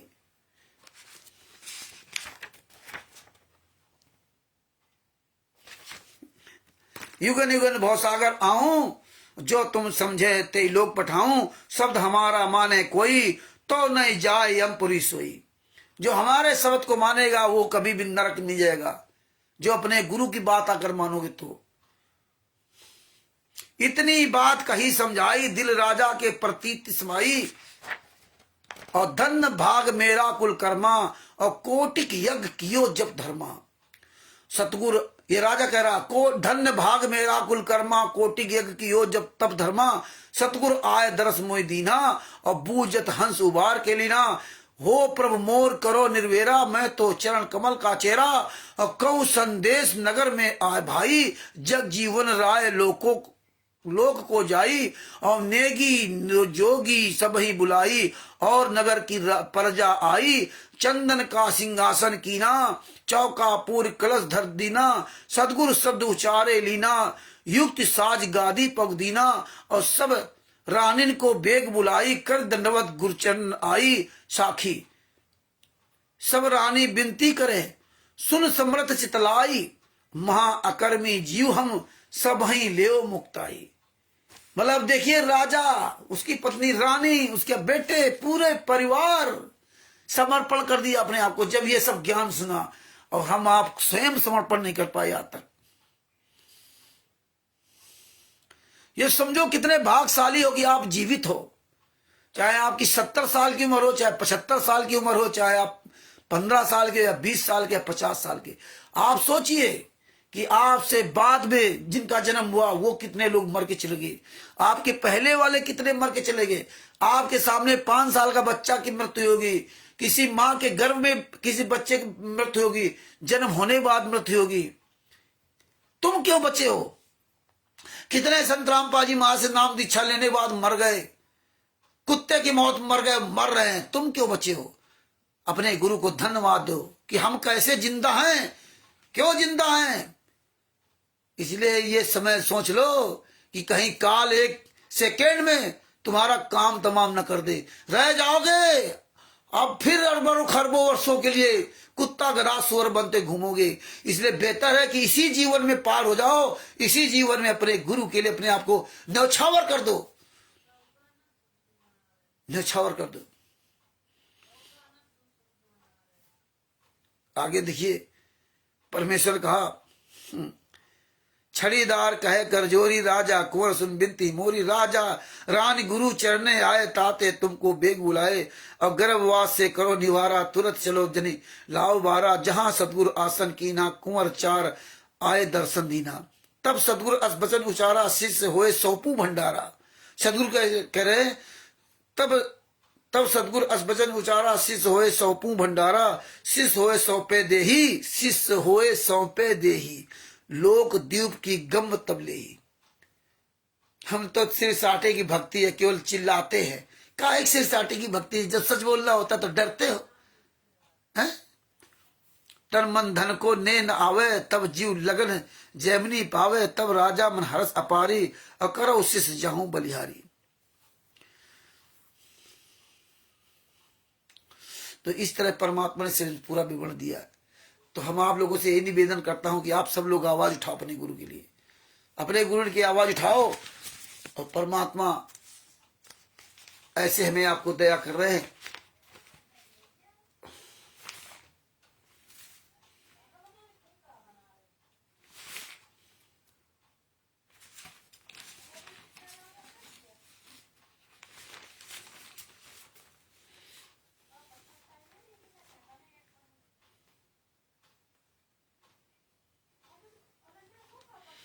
कर्म बोध का सारांश आपको 345 पे लेके चलता हूं। कर्म बोध का सारांश,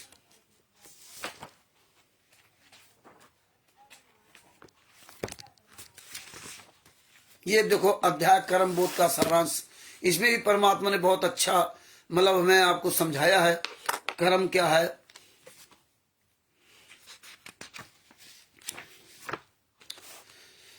अध्याय कर्म बोध का सारांश, प्रश्न नंबर 345। कबीर सागर में 24वां अध्याय कर्म बोध, पृष्ठ 162 पर परमेश्वर कबीर जी ने कर्मों का उल्लेख किया है। मेरे हंसा भाई शुद्ध स्वरूप था, मेरे हंसा भाई शुद्ध स्वरूप था जब तू आया, और कर्मों के बंधन में फंस गया ताते जीव कहलाया। देखिए कि मेरे हंसा भाई शुद्ध स्वरूप था, और जब तू आया था तो शुद्ध स्वरूप था।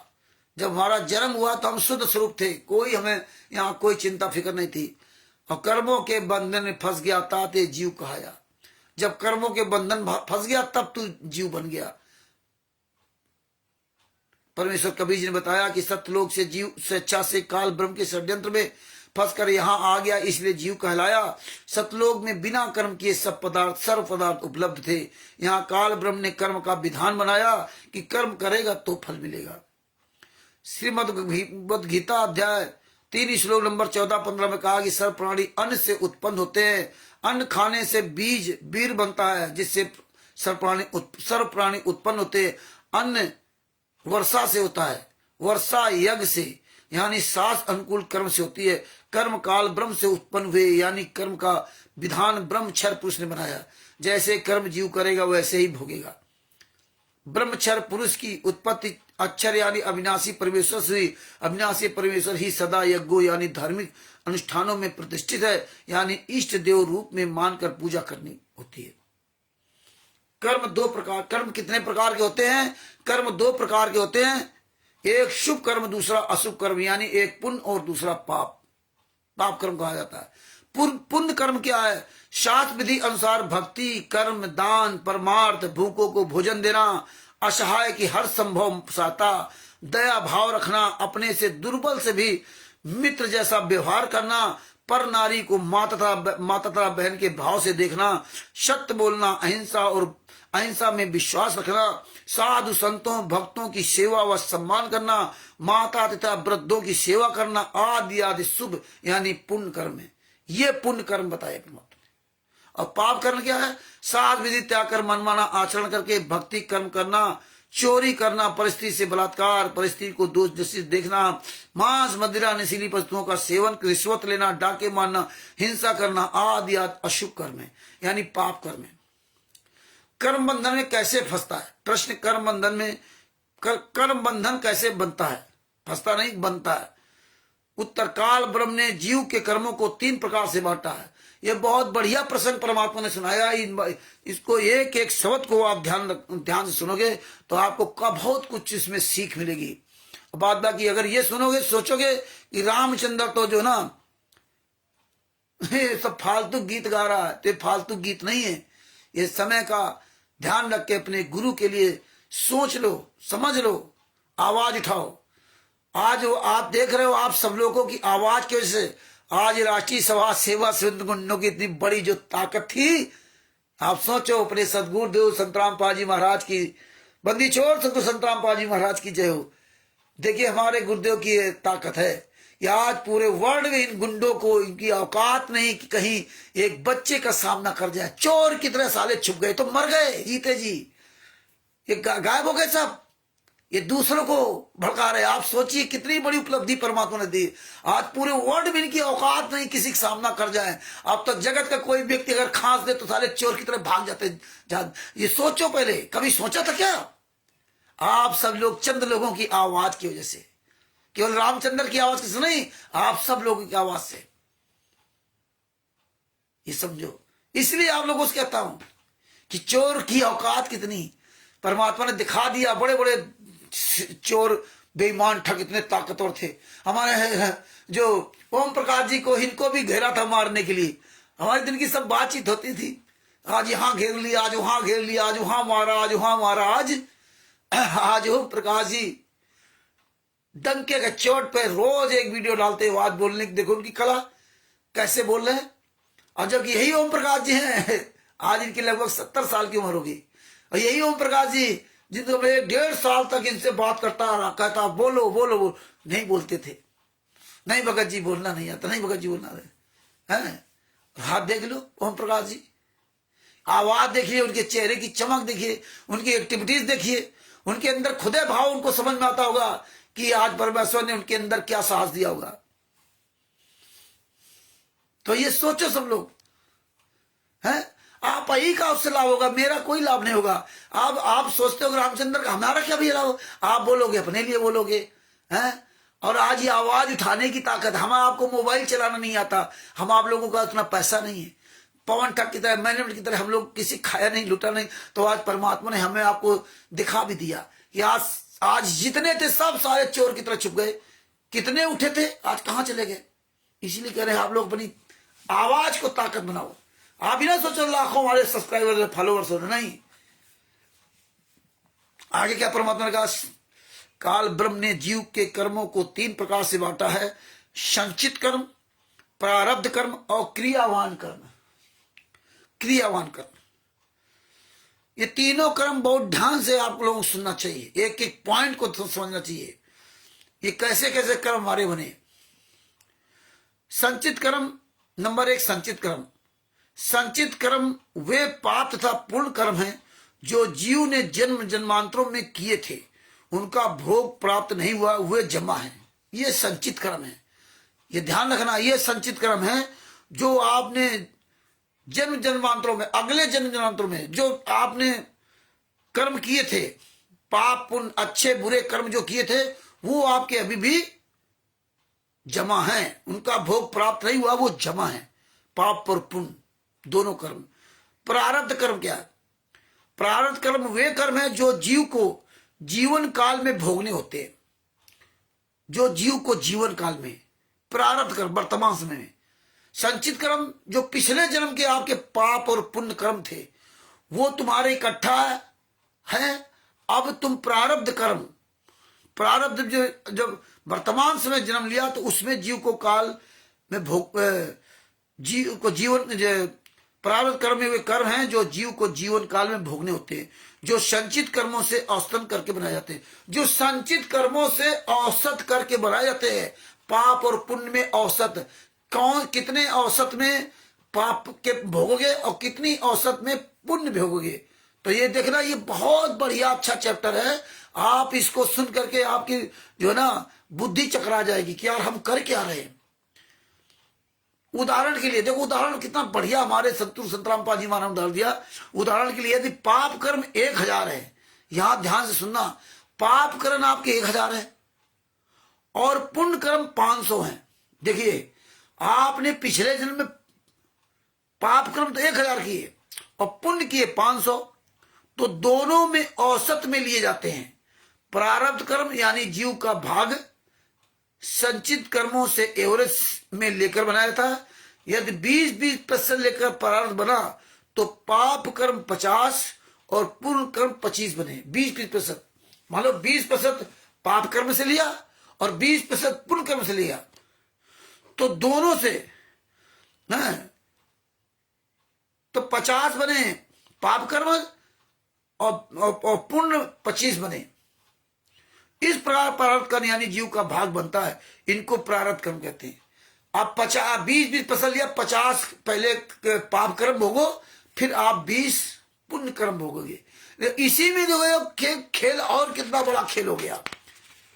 इसमें एक और खेल क्या होता है, क्रियावान कर्म। अब जो क्रियावान कर्म है, तीसरा कर्म, अपने जीवन काल में जो कर्म प्राणी करता है वे क्रियावान कर्म होते हैं।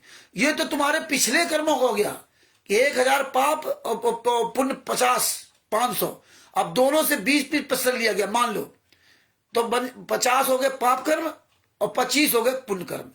ये तुम्हें भोगना पिछले वाले। अब क्रियावान कर्म, तीसरा कर्म जो चल रहा है, जिस समय हम आप कर रहे हैं, पाप है, पाप पुण्य। क्रियावान कर्म अपने जीवन काल में जो कर्म प्राणी करता है वे क्रियावान कर्म कहे जाते हैं, जो वर्तमान कर रहे हो। ये 75% तो प्रारब्ध कर्म होते हैं। प्रारब्ध कर्म 75%, यानी जो संस्कार यानी भाग में लिखे हैं, भाग में लिखे वे किए जाते हैं। जो 25 और 50 मिलाकर 75% है। 25% कर्म है, कर्म करने में जीव स्वतंत्र है, अब 75% कर्म करने में जीव बाध्य है। ये तो तुम्हें कर्म करना ही पड़ेगा 75%। 25% तो स्वतंत्र है, करे या ना करे, लेकिन 75% आपको करना ही पड़ेगा। क्यों? वे प्रारब्ध में लिखे होते हैं। प्रारब्ध में जो 50 और 25 हो गए 75, परंतु परतंत्र है वो, स्वतंत्र। परंतु पूर्ण संत मिलने पर परिस्थिति बदल जाती है। जब पूर्ण संत मिल जाएगा तो परिस्थिति बदल जाएगी। तो आप समझ लीजिए हमारी आपकी स्थिति बदली या नहीं बदली। कहते हैं कि जीव कर्म करने में स्वतंत्र है। प्रश्न है उत्तर, जीव 25% तो स्वतंत्र रूप से करता है। अपने जीवन काल में 75% कर्म तो प्रारब्ध वाले कर्मों में परतंत्र है। प्रारब्ध वाले कर्मों में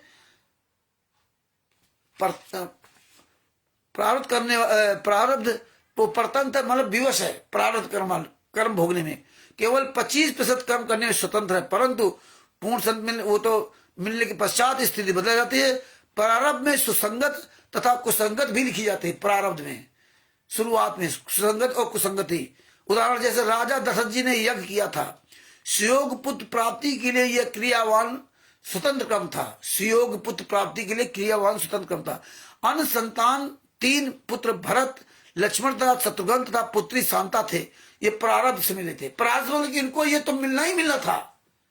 ये प्रारब्ध में मतलब पहले इनके भाग में लिखा था कि ये तो 3 पुत्र मिलने हैं, लेकिन राम के लिए नहीं लिखा था। तो इसलिए इसमें दिखाया कि प्रारब्ध से मिलने थे। श्री रामचंद्र जी का सीता से विवाह प्रारब्ध था। 14 वर्ष का वनवास सीताराम लक्ष्मण का प्रारब्ध था। ये सब पहले से विधान था, ये प्रारब्ध था। जंगल में वनवास के समय पशु शिकार करके मारे, ये स्वतंत्र कर्म था इनका। ये मारे अथवा न मारे इनकी मर्जी। स्वरूप रेखा का नाक काटना लक्ष्मण का स्वतंत्र कर्म था। ये सब स्वतंत्र कर्म थे कि आप ये कर्म करो अथवा न करो। सीता का अपहरण प्रारब्ध कर्म था। सीता रावण दोनों का था। ये कारण अन्य भी हो सकता था जो शुभ रेखा बनी थी। 33 करोड़ देवताओं का कैद में रहना प्रारब्ध कर्म था। ये सब पिछले पहले से ही निर्धारित था इनका। सुग्रीव के भाई बाली को राम ने मारा, ये स्वतंत्र कर्म था। छुप के नहीं मारना चाहिए था। क्यों मारा? मारते ना मारते ये तुम्हारी इच्छा के अनुसार था। ये 25% में आता है।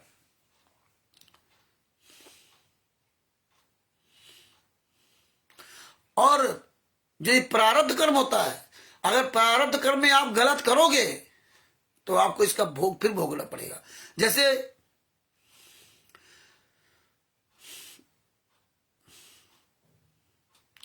श्री कृष्ण रूप में श्री रामचंद्र जी वाली आत्मा को भोगना पड़ा। जब बाल को छुप के मारा भगवान राम ने, उनको फिर भगवान श्री कृष्ण का अवतार लेना पड़ा।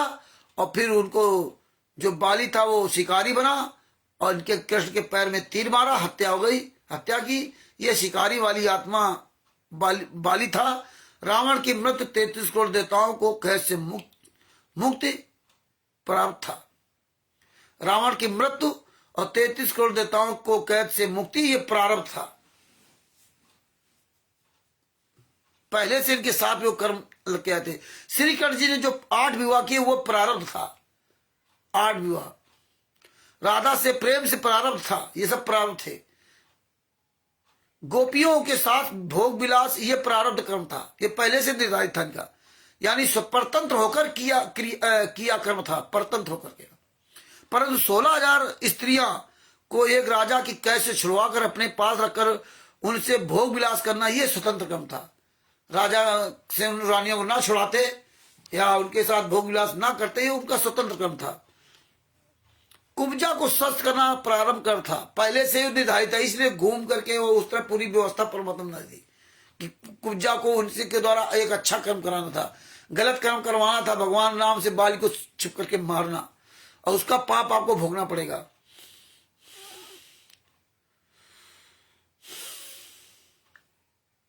कुब्जा को स्वस्थ करना प्रारंभ कर्म था, उसके साथ भोग विलास करना स्वतंत्र कर्म था। कंस को मारना प्रारंभ कर्म था। केसी चारण पूतना का वध स्वतंत्र कर्म था। मारो चाहे ना, कंस को तो मारना ही मारना था, पहले से निर्धारित था।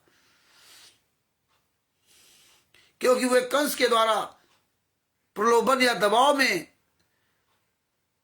दबाव से भेजे गए थे। इस प्रकार कर्मों का लेखा जाने, कम लिखे को अधिक समझे। प्रश्न, क्या स्वतंत्र कर्म फल भी वर्तमान जीवन में प्राप्त होता है? उत्तर, कुछ कर्मों का फल वर्तमान जीवन में भी प्राप्त होता है, परंतु यह विशेष परिस्थिति में भोगना पड़ता है। जैसे उदाहरण, राजा दशरथ रात के समय एक सरोवर पर रखवाली कर रहे थे। उस सरोवर का ऋषि लोग पानी पीते थे। उसे वन जंगली जानवर खराब कर देते थे। यह सेवा स्वयं राजा ने ली थी, क्योंकि राजा दशरथ मान रहे थे कि ऋषियों के आशीर्वाद से उनको श्री राम लक्ष्मण भरत शत्रुघ्न प्राप्त हुए थे। वैसे श्री राम का जन्म उनके यज्ञ की देन नहीं थी, यज्ञ की देन नहीं थी, ये प्रारब्ध में थे, ये प्रारब्ध में थे। यज्ञ ऋषियों के द्वारा किया गया था, जिस कारण से वे महिमा के पात्र बन गए, महिमा के पात्र। एक श्रवण नामक श्रेष्ठ पुरुष अपने अंधे माता पिता को बैगी एक बांस के दोनों सिरों पर पालने बांधकर बैगी बनाई जाती थी, बैठकर तीर्थ स्थान के लिए निकला था। माता पिता को प्यास लगी। धीरे रात में श्रवण पानी का लोटा लेकर सरोवर पर गया और पानी का लोटा भरने लगा। उसकी आवाज सुनकर राजा दशरथ ने कोई जंगली जानवर समझकर शब्द वेदी बाण मारा, जो श्रवण को लगा और वह हाय राम कहकर गिर गया। राजा दशरथ ने पशु समझकर तीर मारा था। हाय राम की आवाज सुनकर राजा समझ गया कि किसी व्यक्ति को तीर लगा। श्रवण दत्त के कारण तड़प रहा था, हाय हाय कर रहा था। राजा दशरथ ने जाकर नाम गांव पूछा और सच्चाई बताई तो श्रवण ने कहा कि मैं बचूंगा नहीं, मेरे माता पिता अंधे हैं, बहुत प्यास लगी, आप उनको पानी पिला देना। उनको पानी पिलाने से पहले नहीं बताना कि तुम्हारा श्रवण मर गया, वे पानी नहीं पियेंगे और प्यास से मर जाएंगे। इतनी बात कहकर श्रवण प्राण त्याग दिया। राजा दशरथ जल का लोटा भरकर श्रवण के माता पिता के पास गए। पैरों के कदमों की आवाज सुनकर कि पिता बोला,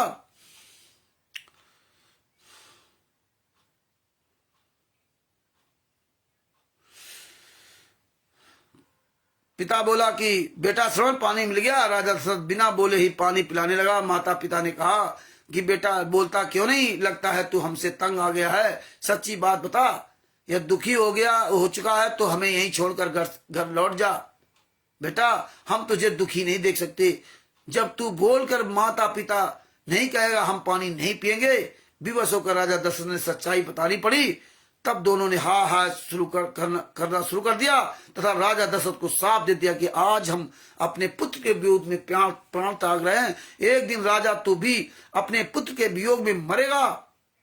यह कहकर रो रो कर प्राण त्याग दिए। राजा दशरथ ने बहुत कहा कि आपका पोषण करूंगा, पालन पोषण करूंगा, नौकरानी सेवा में रख दूंगा, आप ऐसा ना कहें और ना मने। परंतु कुछ ही घंटों में दोनों तड़प कर मर गए। उस कर्म का फल राजा दशरथ को उसी जीवन में भोगना पड़ा जो सांप का प्रभाव था।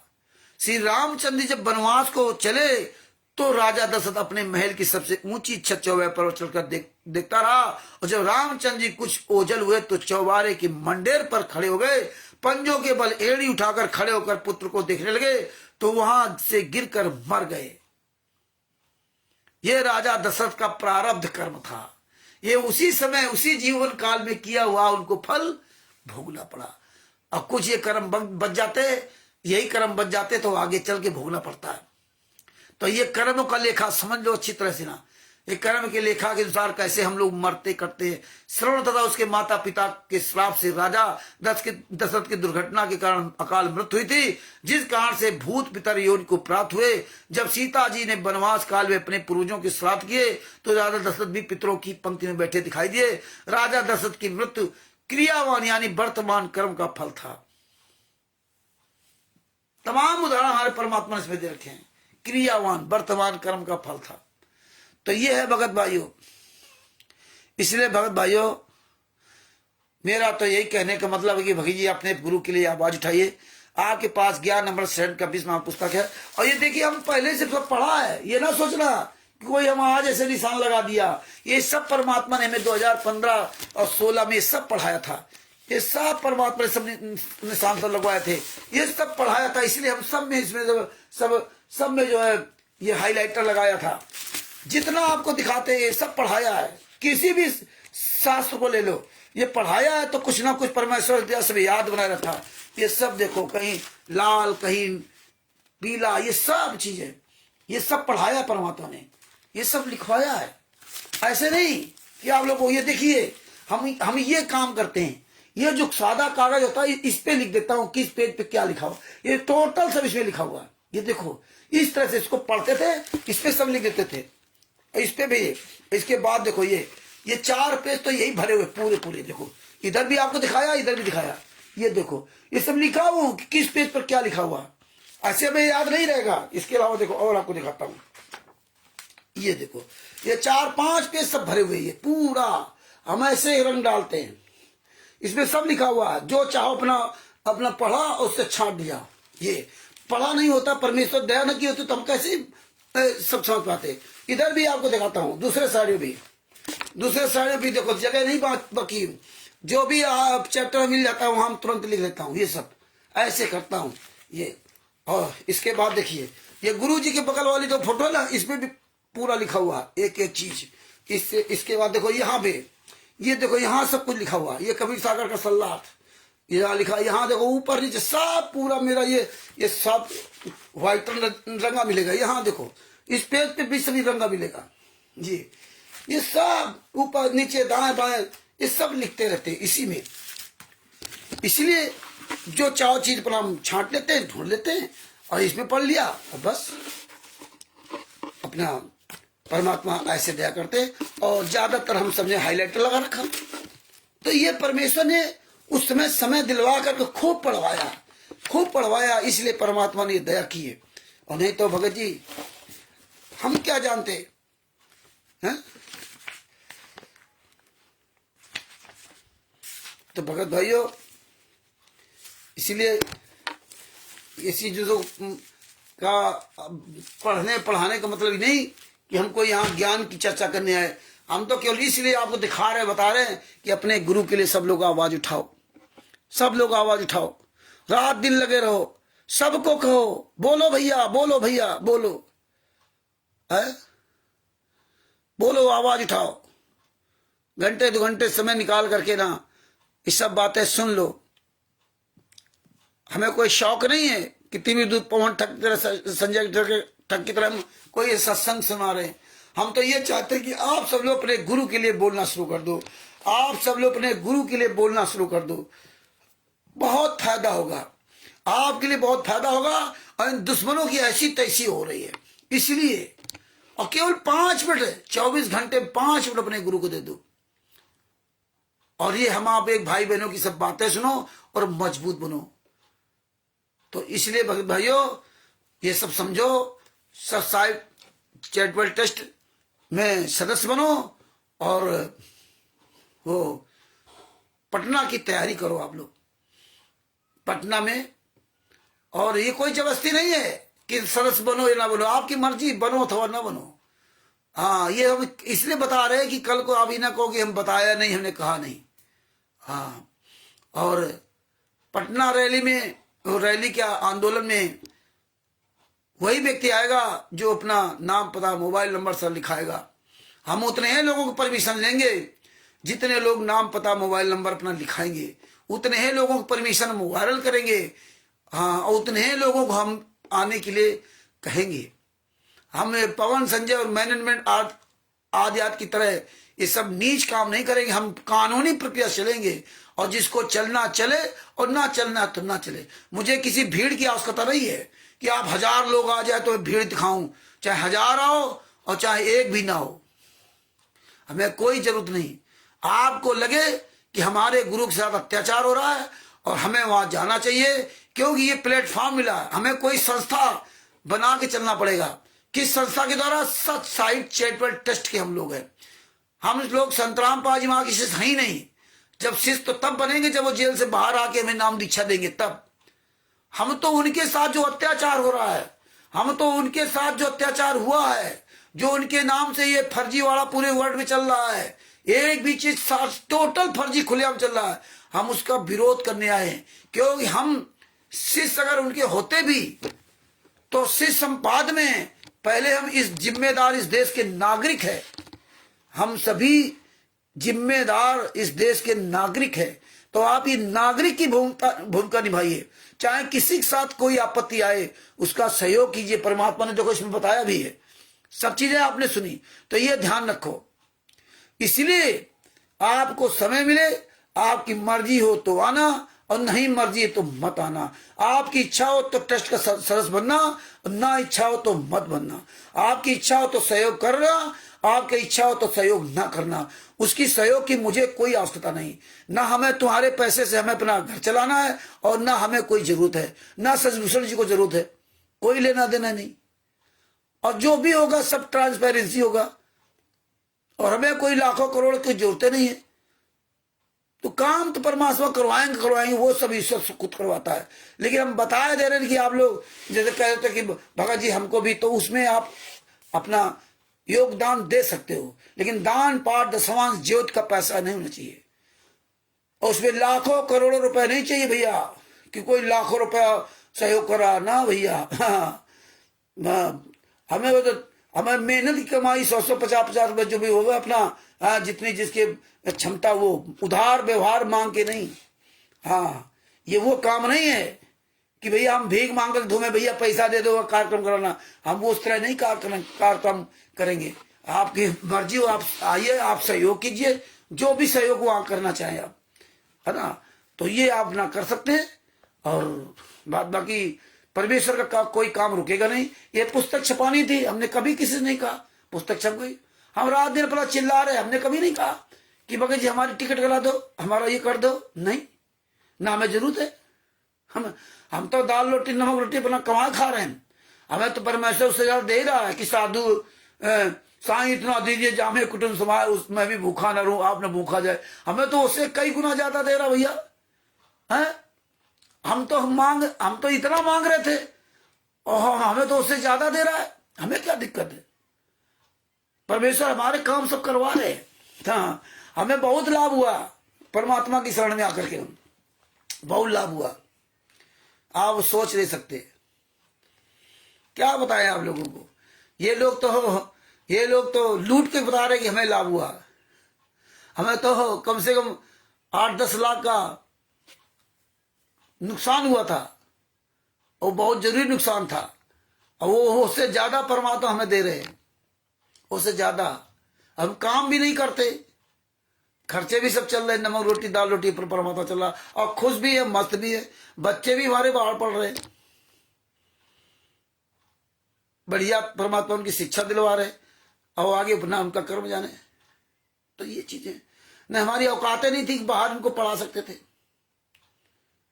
तो भगत भाइयों, खेत पात जमीन सब में दी, गांव की काम नहीं किया, इसी परमात्मा ने इसी काम में लगा रखे।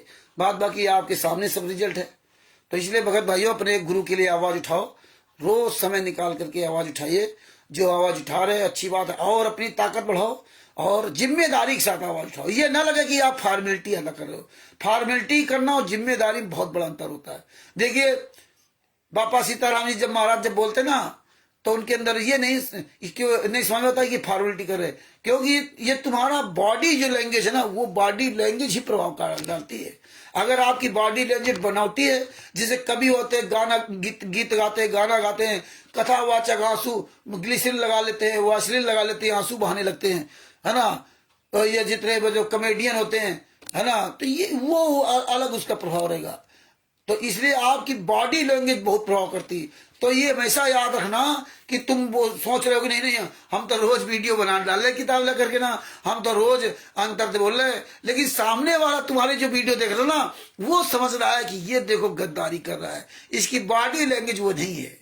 आंसू भले आ रहा है, लेकिन इसके अंदर अंतरात्मा की आवाज नहीं। तो याद रखना, सामने वाला व्यक्ति तुम्हारी हर एक्टिविटीज को पहचान रहा है, एक्टिविटीज को, और जब वो पहचान रहा है तो गुरु तो तुम्हारा सब कुछ देख ही रहा है। और चित्रगुप्त तुम्हारा वीडियो बना ही रहे हैं, गुप्त रूप में गुप्त जी बना रहे, और चित्रगुप्त में ये तो सामने बना रहे, सबका वीडियो बन रहा है, और ये दोनों लोग तुम्हारे वीडियो वहां चलाएंगे, तब क्या जवाब दोगे? इसलिए जो भी काम करना अंतर आत्मा से करना, दर्द सहित करना। और ये बहुत अच्छा मौका है जो आप अपने गुरु के लिए बोल पा रहे हो। ऐसी मुसीबत गुरु पर आई और ऐसे मुसीबत में आप बोल रहे हो, इससे बढ़िया किसी युग में आपको मौका न मिला था और न मिलेगा।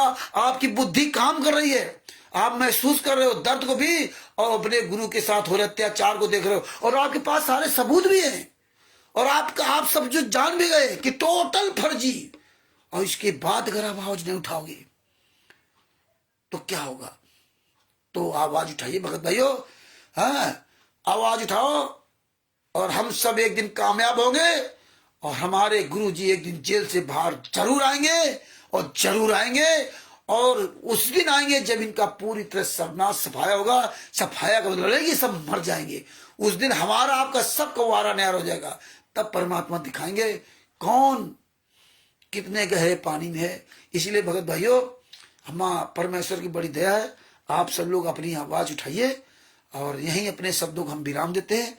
और परमेश्वर दया की तो बहुत जल्दी संविधान से सतलोक तक का सफर पुस्तक आएगी, उसके लिए भी बहुत काम करने हैं। थोड़ा सोल्यूशन जी फ्री हो जाए अपने मकान से तो बहुत आरटीआई लगानी है। आप लोग थोड़ा जागरूक बनिए, पुस्तकें मंगवाइए। आप सब लोग बिहार से पुस्तक मंगवाइए, जिसके पास जितनी जो क्षमता है वो 10-10, 20-20, 50-50 पुस्तक मंगवाइए। आप सब लोग एक लेटर आप जब बताओगे तो आपको सबको लेटर भेज दूंगा। वो 4 पन्नों लेटर है और पत्रांक संख्या डालकर एक रजिस्टर बना लीजिए, उसमें पत्रांक संख्या, कब भेजा, किसको भेजा, डेट, ये सारा सब कुछ मैटर लिखिए और डाक द्वारा भेजिए एक पुस्तक। और वो 3-4 पन्नों का लेटर वो अपने क्षेत्र के थाना को, डीएम को और हरियाणा के मुख्यमंत्री को, हरियाणा गृह मंत्री को, भारत सरकार को, आपके आप प्रधान हो तो उसको दो। ऐसे आप इनका प्रचार शुरू कीजिए, आप लोग इतना प्रचार शुरू कीजिए। आप किसी को पैसा मत दें। और हम तो अपनी सोच बता रहे हैं, ये गलत हो या सही हो, कि जो आप दान पाठ दशवांश का पैसा निकाल के रख रहे हो ना, गोलक में डाल रहे हो, वहां धर रहे हो, तो हमें तो लगता है ये आप ना धरे तो ज्यादा अच्छा है। ऐसे बेहतर है कि आप वो पैसा आप बिना लालच के आप भी पुस्तकों को सब जगह भेजने के लिए भेजने में पैसा लगा दो, क्योंकि आप अपने गुरु के लिए कर रहे हो। इससे बढ़िया मौका नहीं होगा। गुरु आएगा तो उसके गुरु के हाथ में 1,50,000 धर दोगे तो उसका कोई कल्याण हो। गुरु क्या कहेगा, अब मेरे किस काम का, जब जरूरत थी तब उसने वहां तूने प्रयोग नहीं किया, अब मैं क्या करेंगे इस पैसे को। तो ये आप सोचो, आप विचार करो, फिर आप निर्णय लेना। ये मत कहना कि रामचंद्र ने कहा था इसलिए करने लगे। आपको अगर ये बात समझ में आए कि आपके सोचने समझने में वो बात सही नजर आए तो आप ये कदम उठाओ। अगर आप ज्योत दान पाठ दशवांश का पैसा रखे हो तो आप इस दुख दर्द में प्रयोग कर लो, उनको किताबें मंगवा लो और अपने उससे ये सब जगह रजिस्टर डाक द्वारा भेजना शुरू कर दो। वो पैसा लगा दो इसी में, वो पैसा इसी में लगा दो। भारत सरकार गृह मंत्रालय, हरियाणा सरकार गृह मंत्रालय, हरियाणा मुख्यमंत्री, राजस्थान के मुख्यमंत्री, छत्तीसगढ़ के मुख्यमंत्री, उत्तर प्रदेश के मुख्यमंत्री, सबको डाक द्वारा रजिस्टर्ड डाक द्वारा भेजो। पूरे भारत में जिसके पास जैसी जो क्षमता हो, वो जो आदमी 5-5, 10-10 हजार रुपए निकाल के रखा हो, हम तो यही कहूंगा कि आप उस पैसे को ऐसे लगा दो अपने गुरु के लिए, न वरना बहुत पछताओगे। गुरु कहेगा इसके अब हम इस पैसे क्या करें। हैं, जैसे उसकी धोती फेंक दी थी, ये याद कर लो। जब बनारस में वो विधवा ब्राह्मणी ने घर में कपास उगाया और घर में कपास उगा कर उस धोती बनाई और धोती बना करके, और जब राजा को, जब बनारस के राजा को, सिकंदर लोधी को वो लेना था, अरे सिकंदर लोधी नहीं, वो जो वीर सिंह बघेल कौन राजा था, उसको जब सारनाम लेना था तो कबीर साहब ने कहा था कि जाओ उससे धोती ले आओ विधवा ब्राह्मणी से, अगर वो तुम्हें धोती दे देगी तो हम तुम्हें सारनाम दे देंगे। वो गया धोती लेने के लिए, बोले जबरदस्ती उससे मत करना, प्यार से दे तो ले आना। उसने बहुत कहा, उसने धोती नहीं दिया। और धोती नहीं दिया, बोले हम तो जगन्नाथपुरी में जाएंगे, कबीर साहब को देंगे। उसने बताया था कि कबीर साहब ने मंगाई ये धोती, वो हमें सारनाम देंगे अगर आप ये धोती दोगे, लेकिन उसने वहां नहीं दिया। बोले हम वहां जाएंगे। कबीर साहब ने राजा से कहा कि वो वहां धोती लेके जा रहे, उसकी पूरी व्यवस्था कर दे,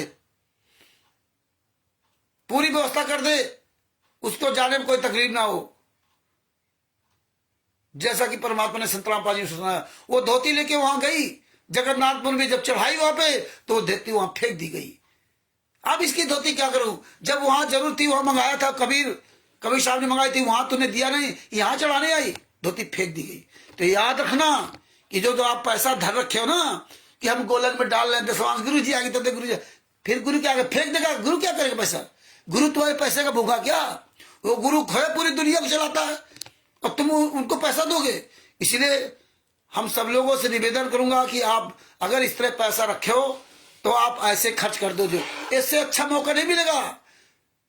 या जो भी तुम पैसा रोज निकाल रहे हो, उस पैसे को किताबों में भेज करके सच्चाई पहुंचा दो सब जगह। ये काम कर लो आप लोग। हम तो निकाले नहीं पाते, हमारे पास उतना हम कमाई नहीं पाते निकालें, तो ये काम करना चाहो तो आप कर लीजिए, वरना धरे रहो भैया, हमें क्या लेना। हम लोगों को देना नहीं, दान पाठ दसवां ज्योत का पैसा ये सब हमारे, हम लोग कई कार्यक्रम गए तो उसमें खर्च मत करना। आप 1 रुपया ना खर्च करना। नमक रोटी तो परमात्मा देगा देगा, बस काम खत्म। तो भगत भाइयों, ये आप अपना कदम उठाओ और ये जितना जल्दी हो सके उतना अपने एक कदम उठाइए और एक पुस्तक सब जगह भेजिए। जहां ना पता हो हम लोग पूछो, हम बताएंगे भैया कहाँ कहाँ भेजना, कैसे क्या भेजना है। जेलर को भेजो Hisar jail number 1, Hisar jail number 2 में भेजो है। सुपरिंटेंडेंट आप पुलिस को भेजो, एसपी है। तो जो हरियाणा जेल का पूरा मुखिया उसके पास भेजो। ये काम करो, अच्छे काम करो। ये पुस्तकें सबसे भेजोगे, पता नहीं किसके कहाँ क्या दिमाग में आ जाए पढ़ ले, क्योंकि लेटर उसमें जाएगा और वो लेटर वो सुरक्षित रखेगा, क्योंकि आप पत्रांक संख्या सारा पूरा लिखित में आपका होगा, तो वो लेटर फाड़ नहीं सकता। भविष्य में ये काम आएगा कि हमने ये देखिए पत्रांक संख्या ये ऐसे ऐसे इनको ये पुस्तक भेजी थी, उसके साथ 4 पन्नों का लेटर भेजा था, इसके बाद भी इन्होंने कोई कार्रवाई नहीं की। ये प्रमाण बनेंगे। इसलिए नेक काम आप लोग करना शुरू कर दो। इसलिए हम आप लोगों से निवेदन करता हूं। बात बाकी भैया आपकी मर्जी, जैसा आप करना चाहो वैसा करो। अपने शब्दों को यहीं विराम देता हूं। कल फिर परमात्मा दया करेंगे तो 8:30 बजे आपके सामने उपस्थित हूंगा। तब तक के लिए हम सच साहेब, जितने भी भाई बहन जुड़े थे उनको सबको मुझ रामचंद्र दास के सच साहेब। मेरा मोबाइल नंबर 9140626268 है। जो भी ये पुस्तक प्राप्त करना चाहे मुझसे प्राप्त कर सकता है। बिहार के सीनियर एडवोकेट शशभूषण जी, जिनका मोबाइल नंबर है 9931592093, उनसे पुस्तक प्राप्त कीजिए। और जितने भाई बहन पुस्तक दिखा रहे हैं उनसे प्राप्त कर सकते हैं। तो हम सभी भाई बहन एक बार मिल करके अपने गुरु संत रामपाल जी महाराज सतगुरु की जय बोलते। बंदी छोड़ सतगुरु संत रामपाल जी महाराज की जय हो। सच साहिब, ये वीडियो अधिक से अधिक शेयर करो। सभी लोग अपने अपने चैनल पे ये वीडियो को डालने का जरूर प्रयास किया करो। सच साहिब, बंदी छोड़ सतगुरु संत रामपाल जी महाराज की जय हो। सच साहिब।